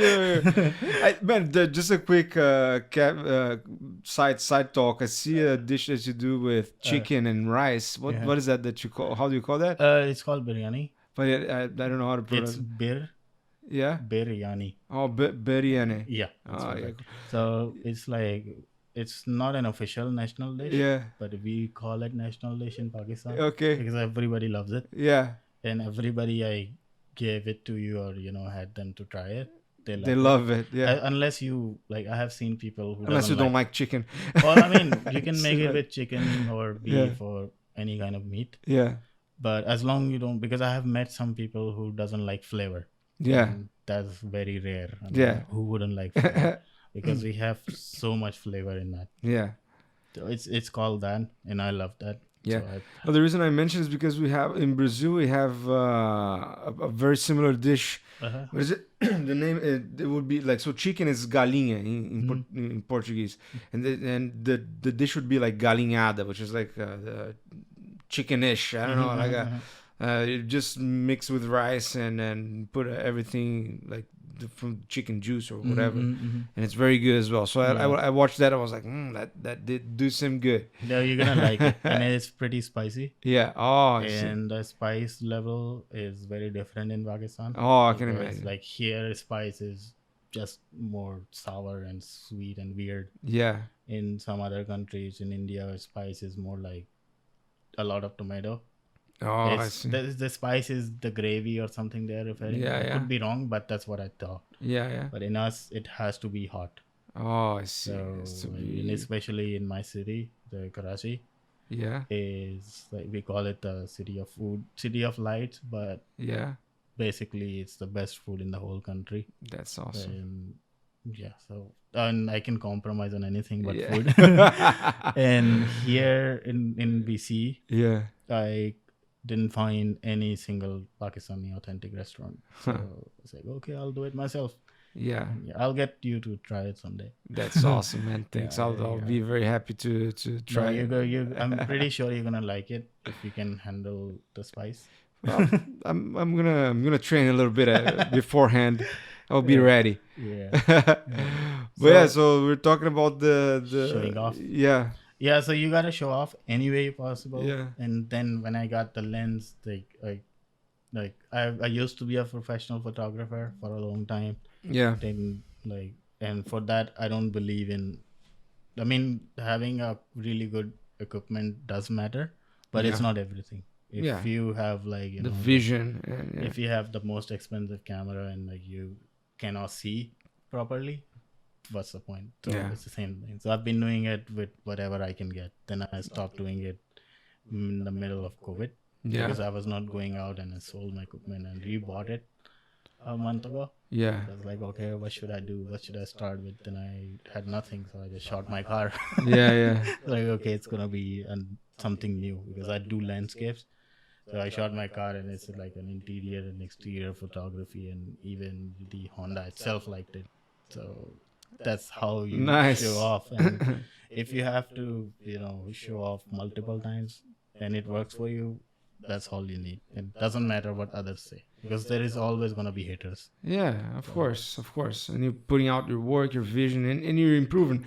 It's a matter of what motivates you as well. Like if you, I feel like the feedback from people, and if that's a big motivation, and if that's already a meaning for you to produce stuff. Yeah, and that is like a good feedback, or the good response you get is the biggest motivation. Yeah. But that's one of the most important part.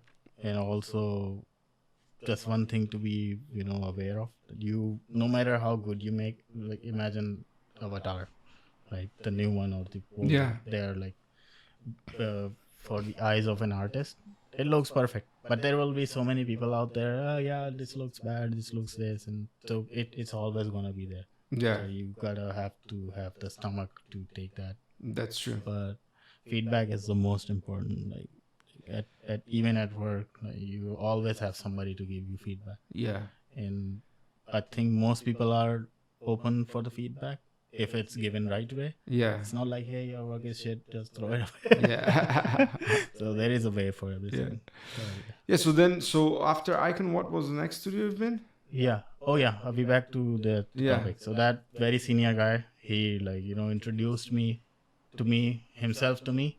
Yeah. And I was like, why is this guy is really senior, and I'm nobody. Mm-hmm. Then maybe he thinks I'm a really good artist, and that's what all the impression I created did for me. Right? Yeah. So he reached me out, and he's like, oh yeah, when we became friends, and then he's like, I'm moving to a different studio. Let me know if you want to get into VFX or something. Oh, nice. But at that moment, he went to Respawn. So Huh. I couldn't get to the game studios at this moment. So I stayed there. Then I had an opportunity for the Animal Logic.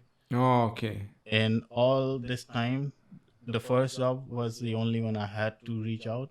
But every other job was like, the studio's reaching you out. And once you're active, they see your work. Every time I post something good, you'll get some job offers. Yeah. And there was a point when you're rejecting job offers every few weeks. And Yes, yes. So then I went to Animal Logic. I had some other opportunities, but I wanted to move towards feature animation. Yeah. Because TV animation is good, Yeah. but like once you do feature animation, the level is different. Yeah. So I went to Animal Logic, and I was like lucky enough on every project I got was a big name. I got to work on Super Pets. Yeah, I And know that I know was the like- movie. Yeah, and that was like one of the cutest adventure I had. The job position was a bit new and different. It was called the character finaling artist. Character So- finally artist. Yeah. Yeah, so it's like you do a lot of sculpting and you do a lot of short sculpting and you do a lot of character sculpting. Huh. That's what I wanted. And Oh, that cool. was the most easiest and the chilling job I had. Yeah, yeah. Doing Very those- enjoyable. Yeah, I would like, just do very casually and I would still finish my task faster than the time. Yeah. It was a really good experience. There was one shot. It had like, because I was doing facial and muscle blend shapes as well. Yeah, cool. So you're doing like everything. So there was a shot and we were cussing on the riggers. Because, They cause a lot of trouble sometimes. yeah, in the main rig, they spend like all the effort and the money on the main character. That was Crypto. Yeah. The side dog was like every other one was like, yeah, Kind of there. yeah, it's okay. So my question and the concern on that one is, it was the Batman's dog, Yeah. and it's called Ace, and that was his shot. And because his rig is like is an animal rig, and they were trying to make him do things a human do, Yeah. like a dog. Imagine a dog shooting like a sling and just waving on it and just hanging on a string and doing like a Batman thing. he does. Yeah, So it wouldn't work. yeah. The rig would kind of break. Yeah. The shoulders doesn't work like this. Yeah, it doesn't Right. really Yeah. do the same thing as a human shoulder. Yeah. Yeah. So he was doing that, and that shot had like 300 planches, 300 frames, or it was a very long shot, more than 300 frames. Yeah. So I had to like, I think 300 or 400 blend shapes in a week for each and every frame, and you had to keep the motion. Yeah. It was very challenging, but it was fun. Amazing. So you learned a lot, had a lot of fun, was sculpting characters, everything you wanted was involved in this project. Yeah, we were a small team, and since I came from the modeling background, so like I knew a lot of things, and I shared those to the Australian studio as well. No, okay. And it was fun, and we had probably one of the best teams I worked with. Yeah. Like we chill and like have talks and share food and that Nice. kind of stuff.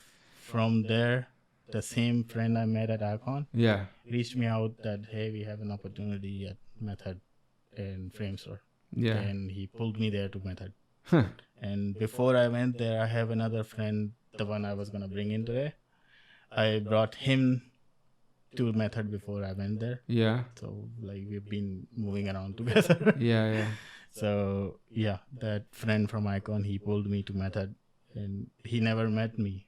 It's all through the conversations we had, the chats, and the work he has seen. Yeah. So that's how important the impression is. Yeah. So he pulled me to Method, and then I got to work on Thor, Love and Thunder. So what's the name of the studio? Method Studios, Method, and now it's Framestore. Oh, now it's Framestore. Yeah, but like Method Studios. Oh, Method. Sorry. Method, I'm sorry. No, it's a me issue. It's like But, yeah. different accents. Yeah, now I remember because you work with a friend of mine, Daniel Luna. I think Yeah, we were in the same yeah. I studio. think I mentioned him because Yeah. I asked him like, how do you know Tiago? Yeah, He yeah. was like, oh, we know, like it goes back. From Vancouver, from school. Yeah. Yeah, and Daniel Yeah. is really good friends with my friend I was gonna bring in Yeah. today, Robert. No, I don't know that. I mean, you don't know him, but Daniel is like really good friends to him Oh, because he cool. worked together with him at that frame store. Yeah, cool. So yeah, I got to work on that, Yeah, and then I had like one of the fastest hiring in my life. yeah, We were done at Thor, and then they were gonna transfer me to Frame Store because then Frame Store took over, yes, and they gave us the new contract and everything. yeah, And I was gonna move to Guardians of the Galaxy, Volume 3, like yeah. as a modeling and texturing, because that's what I was doing on Thor as well. Yeah, cool. But I wanted to do like Just texture. just texture. Yeah, okay. And they're like, we're gonna switch you back and this and that. But in the meantime, Sony reached me out again. They reached me out when I was at Animal Logic, Yeah. when I was at Icon, sorry, and it was for the Spider-Verse, the one just came out. But somehow they took a lot of time to reply to me, and by the time they came back to me, I already joined Animal Logic, Yeah. so I couldn't take it. So they came back to me when I was at Frame Store, and so I had to choose basically. I'd take Frame Store, Guardians of the Galaxy as a modeler and texture artist, or switch to Sony as a texture. So Very difficult, tough choice. yeah, and I always wanted to be like, a part of Sony, and like it's a big name, and You like this animation stylized characters. yeah, and like they do we did the best, like one of the best animated movies in feature animation in like probably the whole world. Yeah. And so they reached me out, and then by that time my contract was not done from Method. Yeah. But then this Frame Store thing came over, and so we had to choose like in 4 days, like if I want to switch back to Frame Store or not. And then Sony reached me out, and I told them, and it was a weekend. Oh, So okay. they're like, okay, we'll come back to you. And so I have to respond to Frame Store on Monday, and the Sony reached me on Monday. They took my interview at 9. At 9:30 they sent me the offer. Yeah. Okay. So then I just took it. Then I moved to Sony and worked on the Guardians of the Galaxy Volume 3 as a texture artist. Nice. And I was assigned like one of the biggest tasks there, like right on the day one. Which was the asset? I worked on the if you have you seen the movie? Yes. Have you seen the Orgoscope? Yes. The organic planet. That's like the Oh, whole planet is almost me. Yeah. So the whole planet was assigned to me. Yeah. And for the textures, and there was like my buddy, like the training buddy, he was really helpful because the new pipeline. Yeah. That's That's the hardest thing. That's the man, most challenging part. Every time you switch to studio, you're like, why? You have did I to switch? learn everything. Yeah. The good thing is after I don't know 5 years of changing studios, you know all the pipelines. So Yeah. at some point you can just switch back and forth. Yeah, exactly. And I know like most of the big pipelines, Yeah. and so it's gonna help me if I switch back and like if I stay. Yeah. And that's like the hardest point when you switch to a studio. There are some shaders and maps we use at DD. I never heard of them before, Mm-hmm. and there were some things at Sony we did like you don't see it anywhere else. Yeah. So yeah, so that whole Orgoscope was me. And That's awesome, man. This movie is amazing. I loved it. It's been a while since I don't watch a movie, and I was like, damn, everything was really good. Yeah, then looking at the other Marvel shows I had was like, yeah, okay. Yeah. Like, okay, it's a big name. It's in the portfolio, but Yeah. like having a good one, like if I had the Avengers, the last one, Yeah. it's something big. But I was so happy to see the movie that it turned out good. Yeah. And They had what's the name of the director? James Gunn. James Gunn. Yeah. yeah, I love and the takes, the cameras, the photography was really good. Yeah. although I was like very sketchy about how it's gonna turn out, because Yeah. like for the whole year, I was at Sony for almost a year, Yeah. from start to finish for this asset, That's awesome. because that's a whole station. It's not Yeah. like just an asset. It's a collection of 25-30 different assets. Wow. And then there is an interior as well. Then I did like other smaller and like medium-sized tasks as well meanwhile, but Yeah. that was my first task that was like assigned from starting to finish, so I can own that. Yeah. So I made materials for the interiors, and that was used by other artists excuse me, No. for the other areas. Yeah. And so when I do anything, even in textures, I try to build things that I have to pass it to others. and it's not gonna be like, I don't want to open my scene and be lost. Yeah. So that's how I try to do things, and the easiest way to do those things is to do it simply.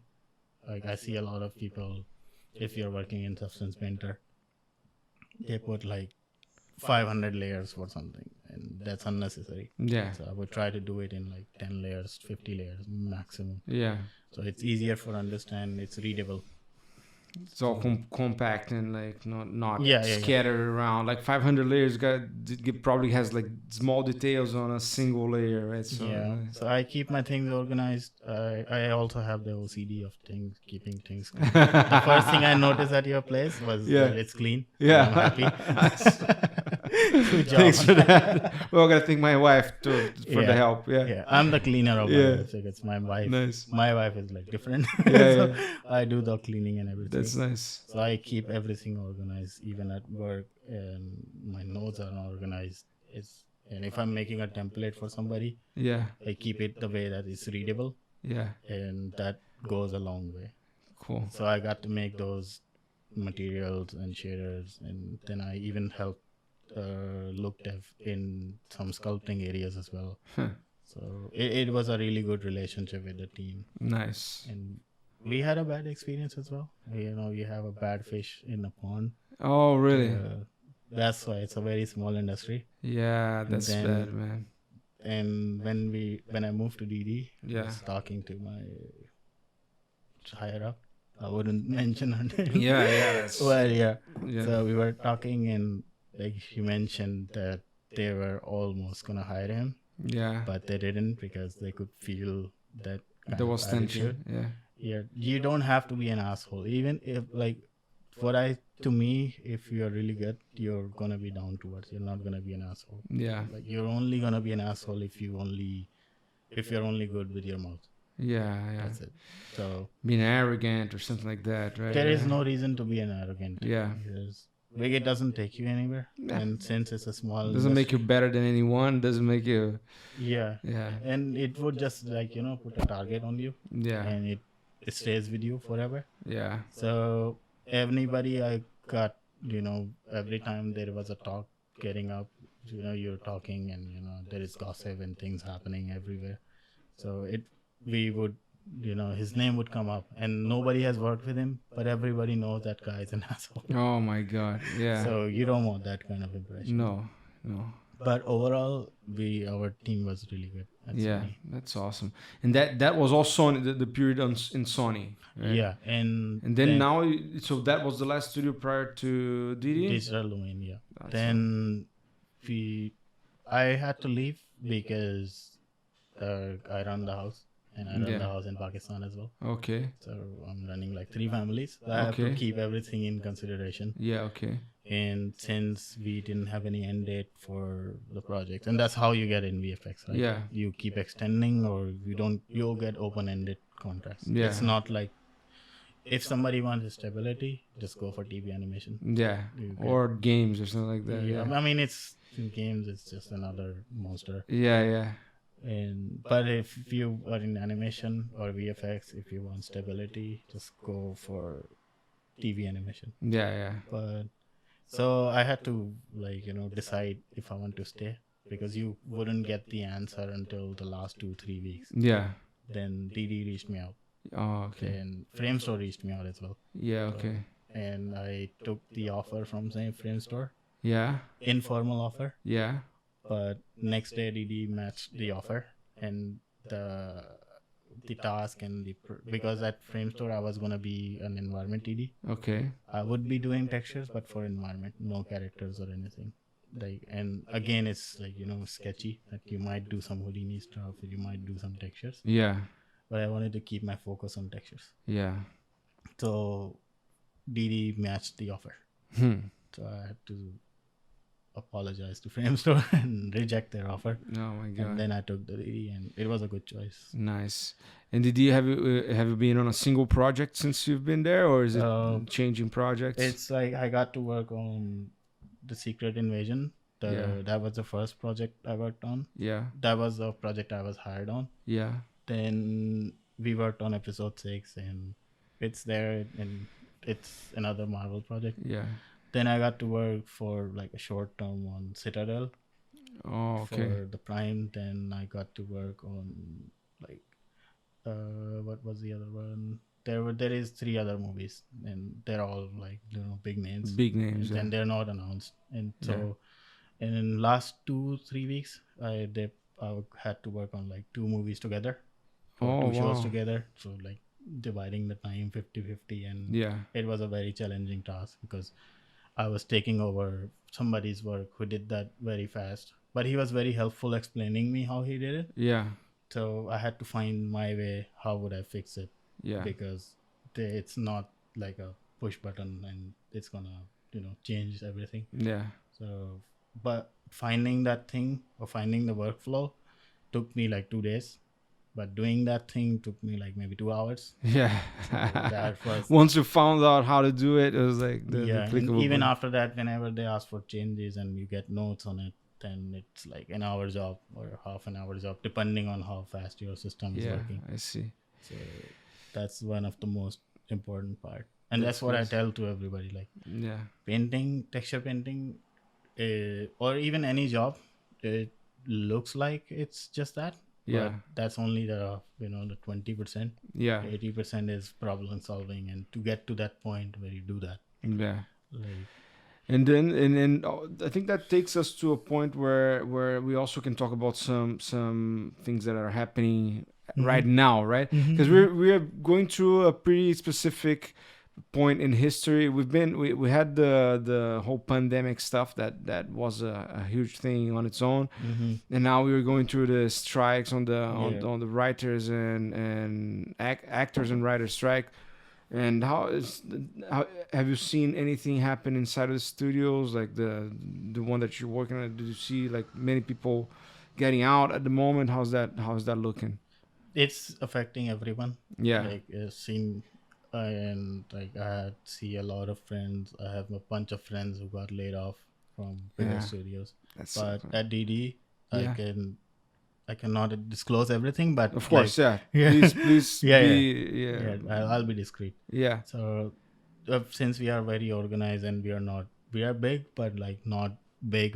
So Yeah. our teams are like very Concise, manageable, yeah. concise, and we have like the very specialized team at this moment. Things are getting affected. We are on a good state, but we never know. Yeah. And we even heard things are getting probably better. Yesterday they had a meeting with the studios. Yeah, I heard about it. Did you hear anything? No. What happened? But I don't know. It's a good thing. At least they're talking. They're talking, just beginning to, and I think that this studio, especially like when you talk about digital domain, the pool of talent that they have, it's very hard to acquire. Oh yes. Like once you start losing these people, you're not gonna get them back, not easily, and it's always a fight. It's what you're saying. Like when they see someone that's good, that is showing good work, they try to make an offer, but not always they get the person. So yeah, exactly. Once it is a huge. They're gonna lose a lot of money for not having work and having to pay these people, but they're also not gonna be able to do the work. If you lose the people. If they lose the people, so they gotta keep. Yeah. And it's not their fault. Yeah, it's not their fault. It's not anyone's fault. But man, they gotta solve the situation because indeed it's starting to affect a lot of people. Yeah, and that's what I even made a meme and that blew off on LinkedIn. I think I got like maybe 100,000 something impressions on it, and everybody has seen it, and it's like. Everybody is talking about the writers and the actors, but nobody gives a damn about the post people. Yeah. It's like it's 10% actors and writers, 90% are us. Yes, exactly. And imagine it's already so many people unemployed, and then imagine like 3 or 4 million more people unemployed. It's gonna be a chaos. And the demand for entertainment is never ending. Like if you see like Netflix, Apple Plus, and man, they're making amazing content. All of them. Like yesterday, I was checking Apple Plus with my daughter because I was showing her some dinosaur stuff, like the prehistoric. That's one of the best. Man, amazing product.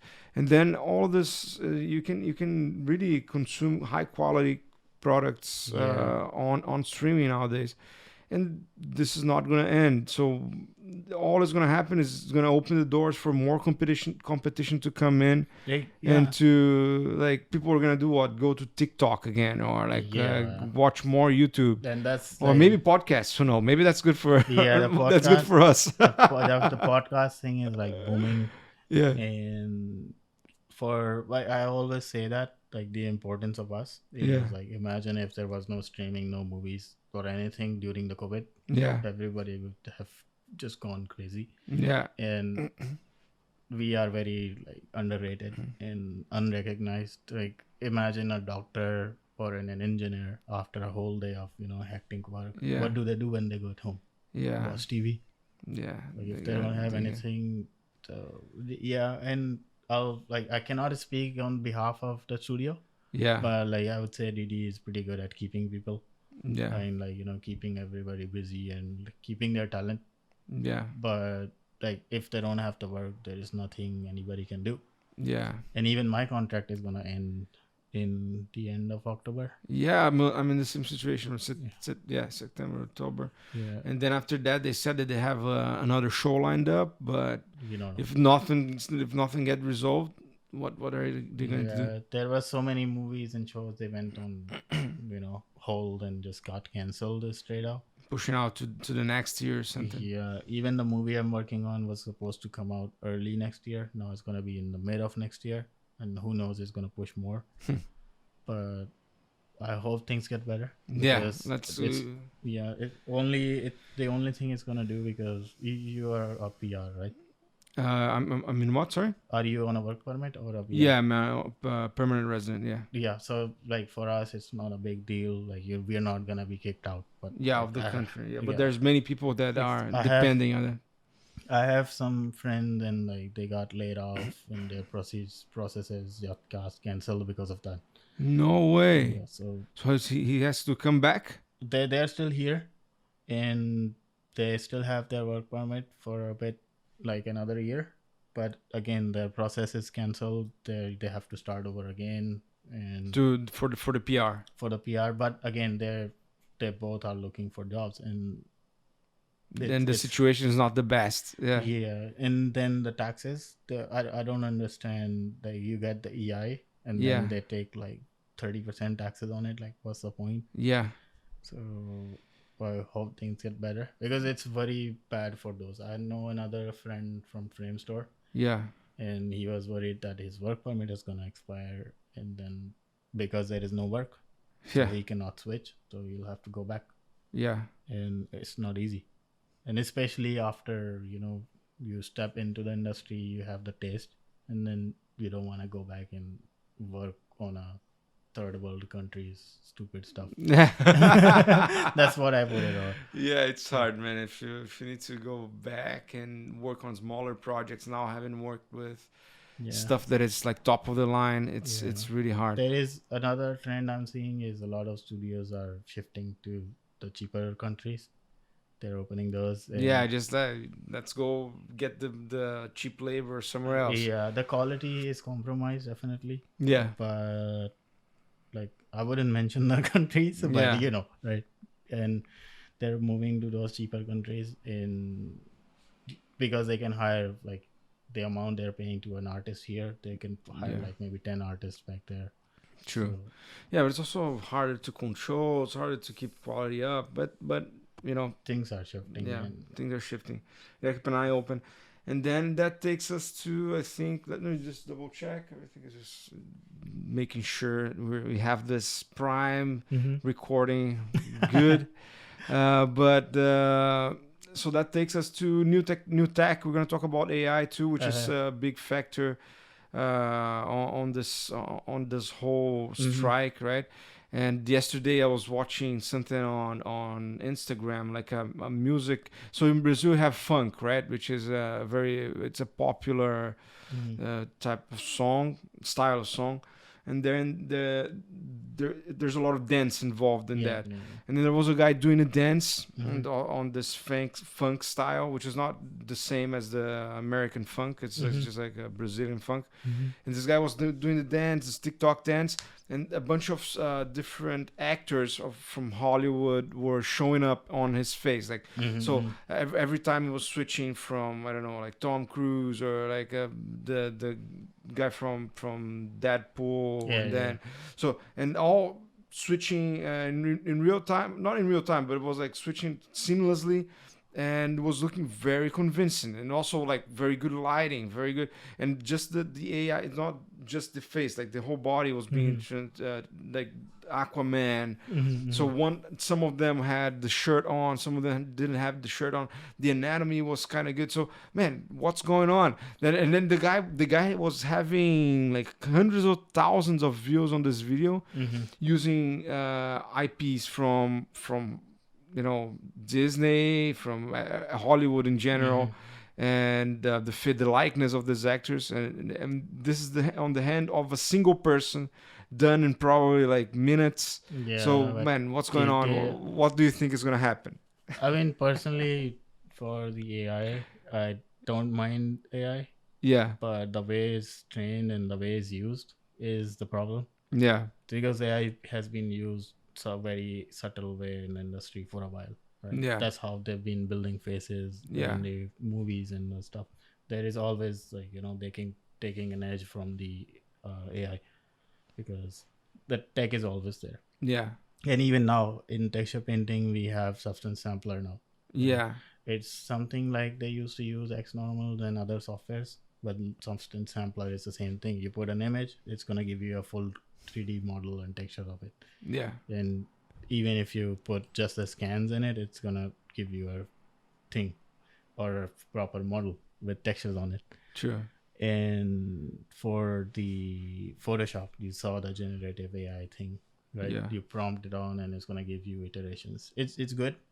Being an artist, I admire it, and because I like the tech, so yeah, I like it. But the way it's trained, I wouldn't support it. yeah, So yeah. that's the problem part, because the guy you mentioned, did he get any strikes or any copyright things later? I don't know, not that I'm aware so far. Because that's the most concerning part. And it's not just the movies, because it's affecting us in different ways. I Yeah, heard people getting ransom calls and getting scams, and yeah, I don't pick up any unknown calls anymore. yeah, yeah. It's like they're Could be your collecting, dad. and Hey. they're collecting your voice data. Yeah, So like what is more credible? Like, how credible is a video proof now? Is if somebody shows you somebody doing a crime, a video of that, how credible is that? No, yeah. it's it's just gonna affect us badly in so True. many It's ways. in so many levels, right? Yeah, and it's not just about the entertainment. It's like the privacy attacks, and it's just like you never know. Yeah. That's gonna happen, and It's I very mean, hard to predict, right? And it feels like this is happening way much faster than we can possibly, deal with the new technologies. yeah. Which take us to this topic as well, like of new software, because Mhm. since we started back in well, at least when I started to see Mari, or a little bit before Vancouver Film School for me, which was in 2018. Mhm. I started to deal with Mari, and now Substance has made a lot of progress in many Mhm. senses. And how do you deal with this? Like, do you learn everything? You jump in every new type of software, or you try to keep yourself in the And same stuff? it depends on where you're working on Yeah, and what team you're working on. But again, like softwares, to me, and what I have learned from like all the great people, yeah, is you should be able to do it without that technology. yeah, Then you can take the advantage of that. yeah, Like you just imagine you need to learn driving before you go for self-driving. yeah, yeah, Just imagine if that fails, because it's gonna fail. yeah, And for the AI and the new softwares, substance sampler I mentioned, it works, but it gives you 50% of the thing. Then yeah. because most of the time you don't even have references, and Mm-hmm. how would you gauge that human factor? Yeah, So do you have to do it by yourself? Yeah. So that's where it comes in. And for the software, it because when I heard, I'm not that old in the textures, but like 10 years ago, or Yeah. whenever the Substance Painter came out, like maybe 8 years or something, and it didn't really destroy Mari, didn't really affect Mari, Yeah. because Mari is still old school, Yeah. right? But it sped up things. It For more for simple stuff. Yeah. for more simpler stuff. I use the for the Guardians. I use like the Substance Painter for the main for the base. Oh, you got another one. Wow, it's been we've been talking for some time then. That's a Yeah, good sign. yeah, Well, so but yeah, indeed it helps, and Mari has its own place on the whole pipeline, and it's used in most of the studios.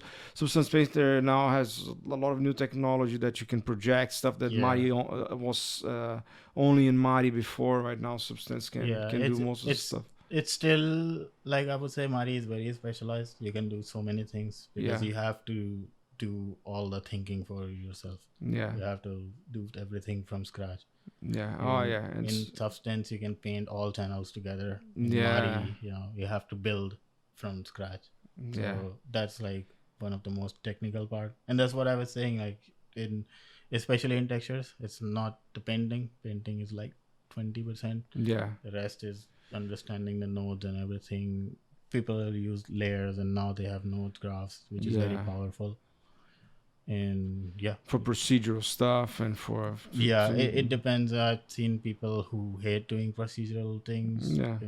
but it very It can case. be a layer of your work. It doesn't need Yeah, to be and everything, right? for that the Guardians thing, I build most of the base textures in Substance Painter. I Yeah. couldn't do it in Mari because I had to push those out in the whole first pass of whole set Yeah. in less than 2 weeks, and that's a lot. And that's like 150 plus units, 200 units, and Yeah. Wow.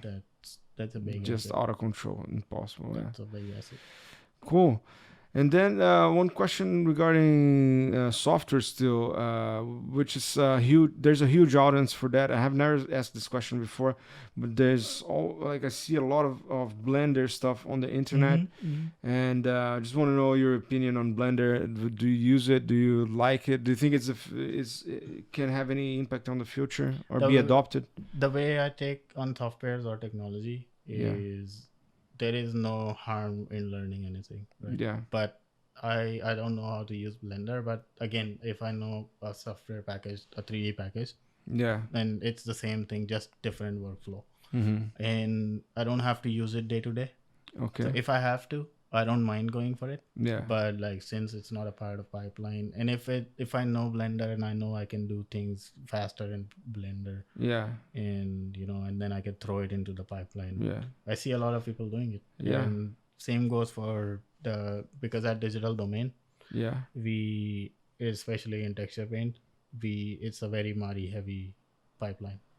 So you cannot like you can still use other softwares, you can do whatever you want, but you have to go back to Mari, Yeah. right? So if I think I can do paint or something faster, I sometimes even paint in ZBrush Oh, and I then throw see. it back to Mari. Yeah. So whatever Whatever helps. Yeah. yeah, exactly. And if Blender is gonna speed up my things, Why not?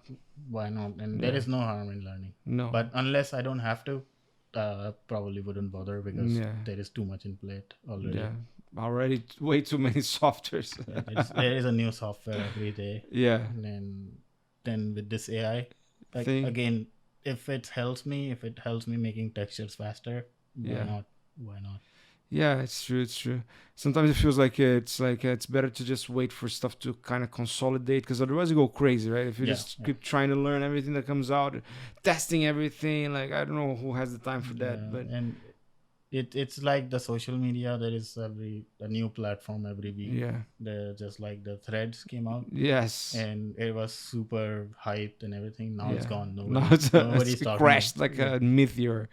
Yeah. Yeah, So it's Yeah. the same with softwares. Like, just wait a little bit and Yeah. get what's really used for it. Yeah, yeah, and what I tell to everyone is I have done cardboard sculpting and like a lot of sculpting with plasticine Yeah. as well. Oh, cool. When like from my childhood, and I've been doing it like even when I was like in my youth and my teenage.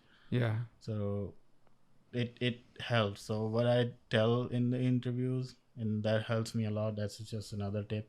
Like if just imagine you come from a background. It happened to me in like some interviews. I never used Mari because I didn't have to at Yeah. some point, but I knew how to use it. Yeah. But I didn't have anything to show that I used it.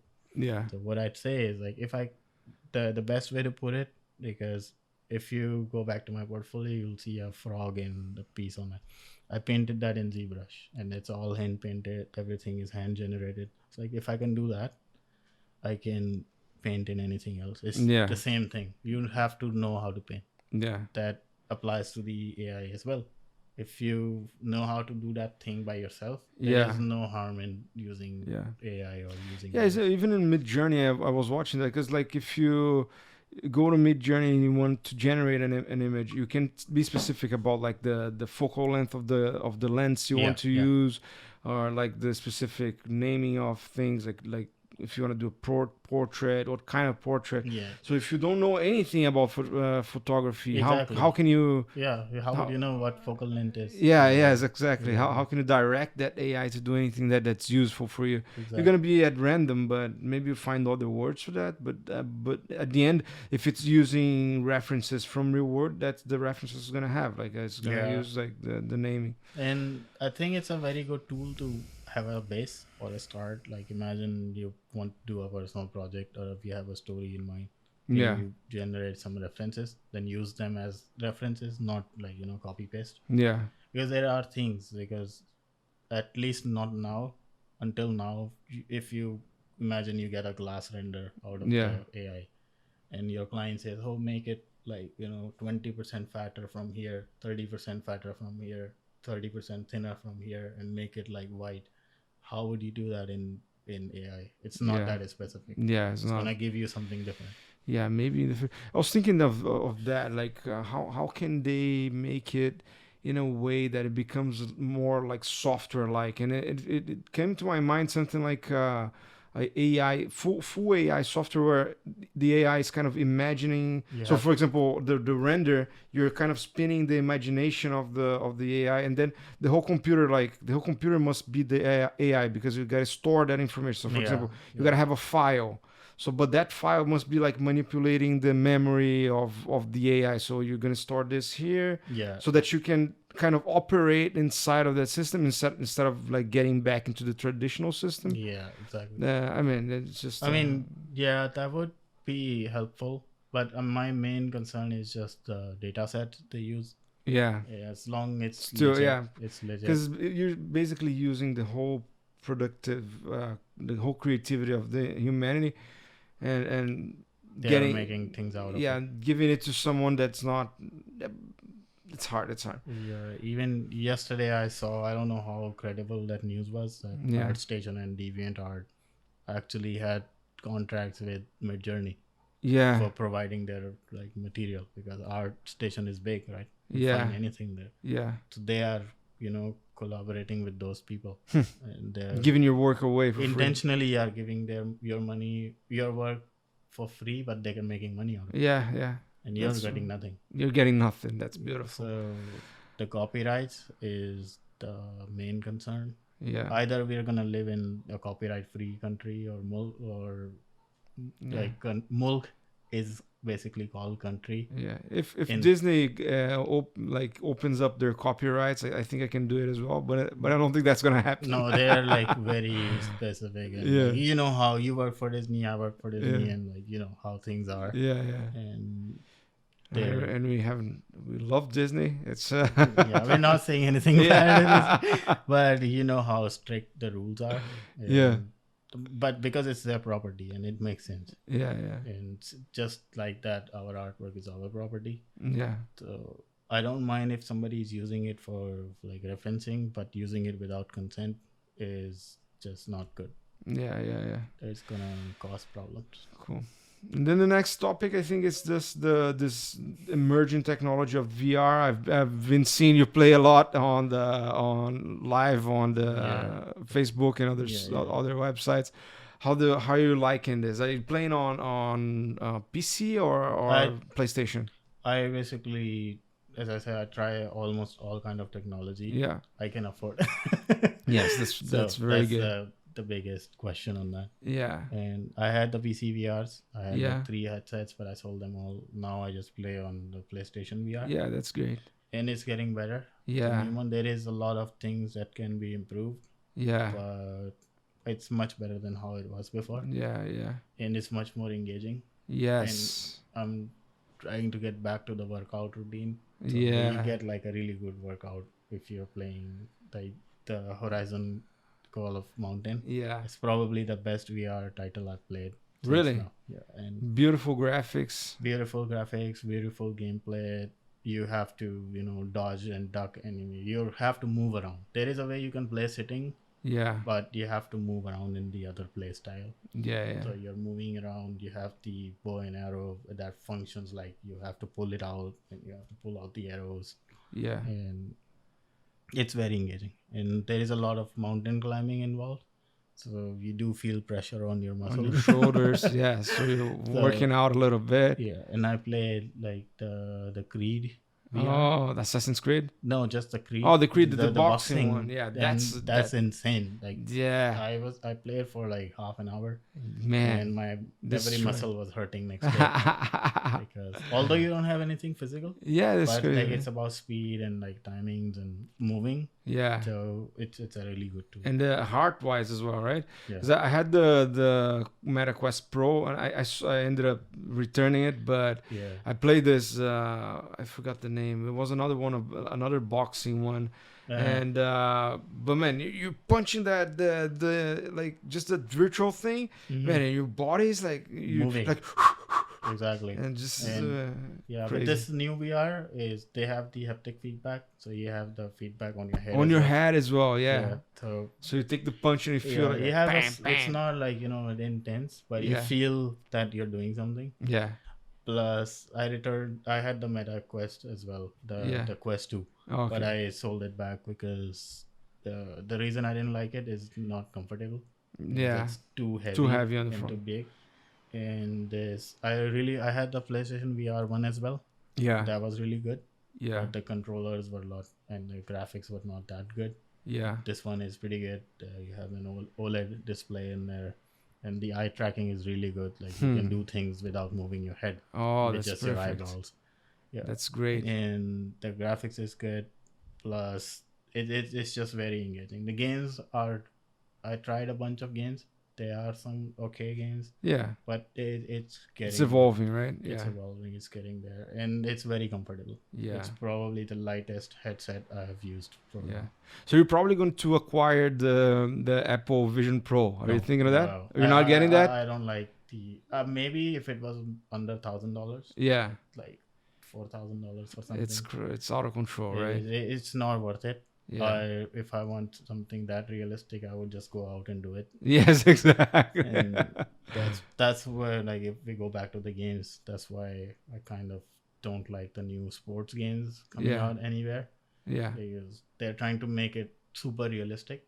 The Yeah. game is supposed to be a game. Yeah. If you okay. want to play a real football, you play outside, right? Yeah, you just go do it yourself, right? Get a friend and go do it. Yeah. Yeah, I don't know what's gonna be, because it's what you're saying. Like you have VR, you have had a bunch of different VR headsets, Yeah. and then your experience, what you're telling me, the first things you told me are games, Yeah. and Apple VR is coming in with like a productive, for work, but no mention at all about games, and it's Yeah. $4,000. Exactly. So where's the entertainment? The greatest experience you have on the VR headset is definitely experiencing games, right? Exactly, because you can on the Meta Quest or Yeah. on PlayStation VR or any other VR, you can watch movies, right? Yeah. On the biggest screens you want. Yeah. But have you ever watched a movie on it? Yeah, no, really not. I It's too haven't- much time. I yeah. haven't done it. If I want to watch a movie on a big screen, I'll rather buy a big TV or go to Go theater. to movies, yeah. Yeah, why would I sit with like It makes your eyes tired, right? Yes. It's not like it's that comfortable that you can Yeah. just relax and Yeah. watch the There thing. there are few games, like I said this before, like to everybody who asked me about that VR. Yeah. Like the PSVR 2 is the only one that after using it I can go out and drive my car, Yeah. because otherwise I will get nausea with every other. Yeah, yeah. There are some games that still gives me nausea, Yeah. but the games I mentioned, like the Creed, you Yeah. don't move with the sticks and in the horizon. Yeah. You have the option to move with the sticks, Yeah. or you pretend you're walking and it's gonna walk. Yeah. You pretend you're running, it's gonna run. So that makes a big difference on Yeah, yeah, the yeah. tunnel vision, and you don't Yeah, get to the nausea in VR is a very, very complicated problem because yeah. it is a real thing, and when you get it, it's just, man, it just ruins your day because Yeah. you get into VR and then when you get out of it, you have sort of a hangover out of it, Yeah, right? Yeah. and you cannot replicate the reality, no Yeah. matter what you do. No You matter. cannot be better than anything real. Yeah. So it's not just the VR. I have a screen. I have the super ultra wide screen. Yeah. It's like the 49 inches, and it's Yeah. like from here to here. Yeah. You have to. So when I got that, I had nausea for like the first week, Oh, really? because you're playing a first person shooter Oh. and you can see everything around, and It's like- it's curved, yeah, and you're moving and you get dizzy. Damn, So- I didn't know that. Yeah, and although it has a very high refresh rate and everything, it's the same thing if you watch a movie from a movie theater in the first row.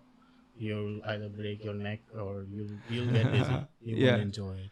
So same thing with the VR. It's Yeah. exactly the same thing. You have the first seat in the theater right behind your eyes. Yeah, So it's the same principle. that's awesome. So And do you see, regarding like work, do you see this as a tool for work in the future or in the present? Do you think that this could improve anything on your workflow or even for interaction with, like, for remote work and something like that?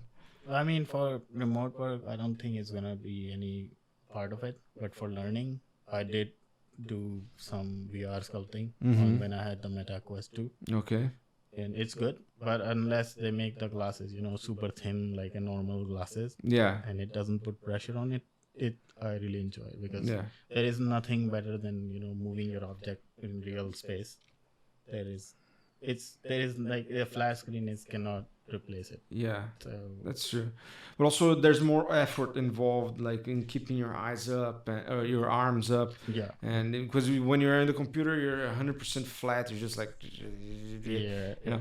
And when you're in VR, you have to, like, then that Yeah. makes you more tired. Maybe even be standing or something like that. Yeah, you can, like, even if you're doing when you're sitting, Yeah. the sculpting I was doing, I did like a bunch of sculptures. They look okay, Yeah. but it was a good experience. Yeah. You don't have the sense of pressure Yeah. you have like on a tablet or like on a real clay, Yeah.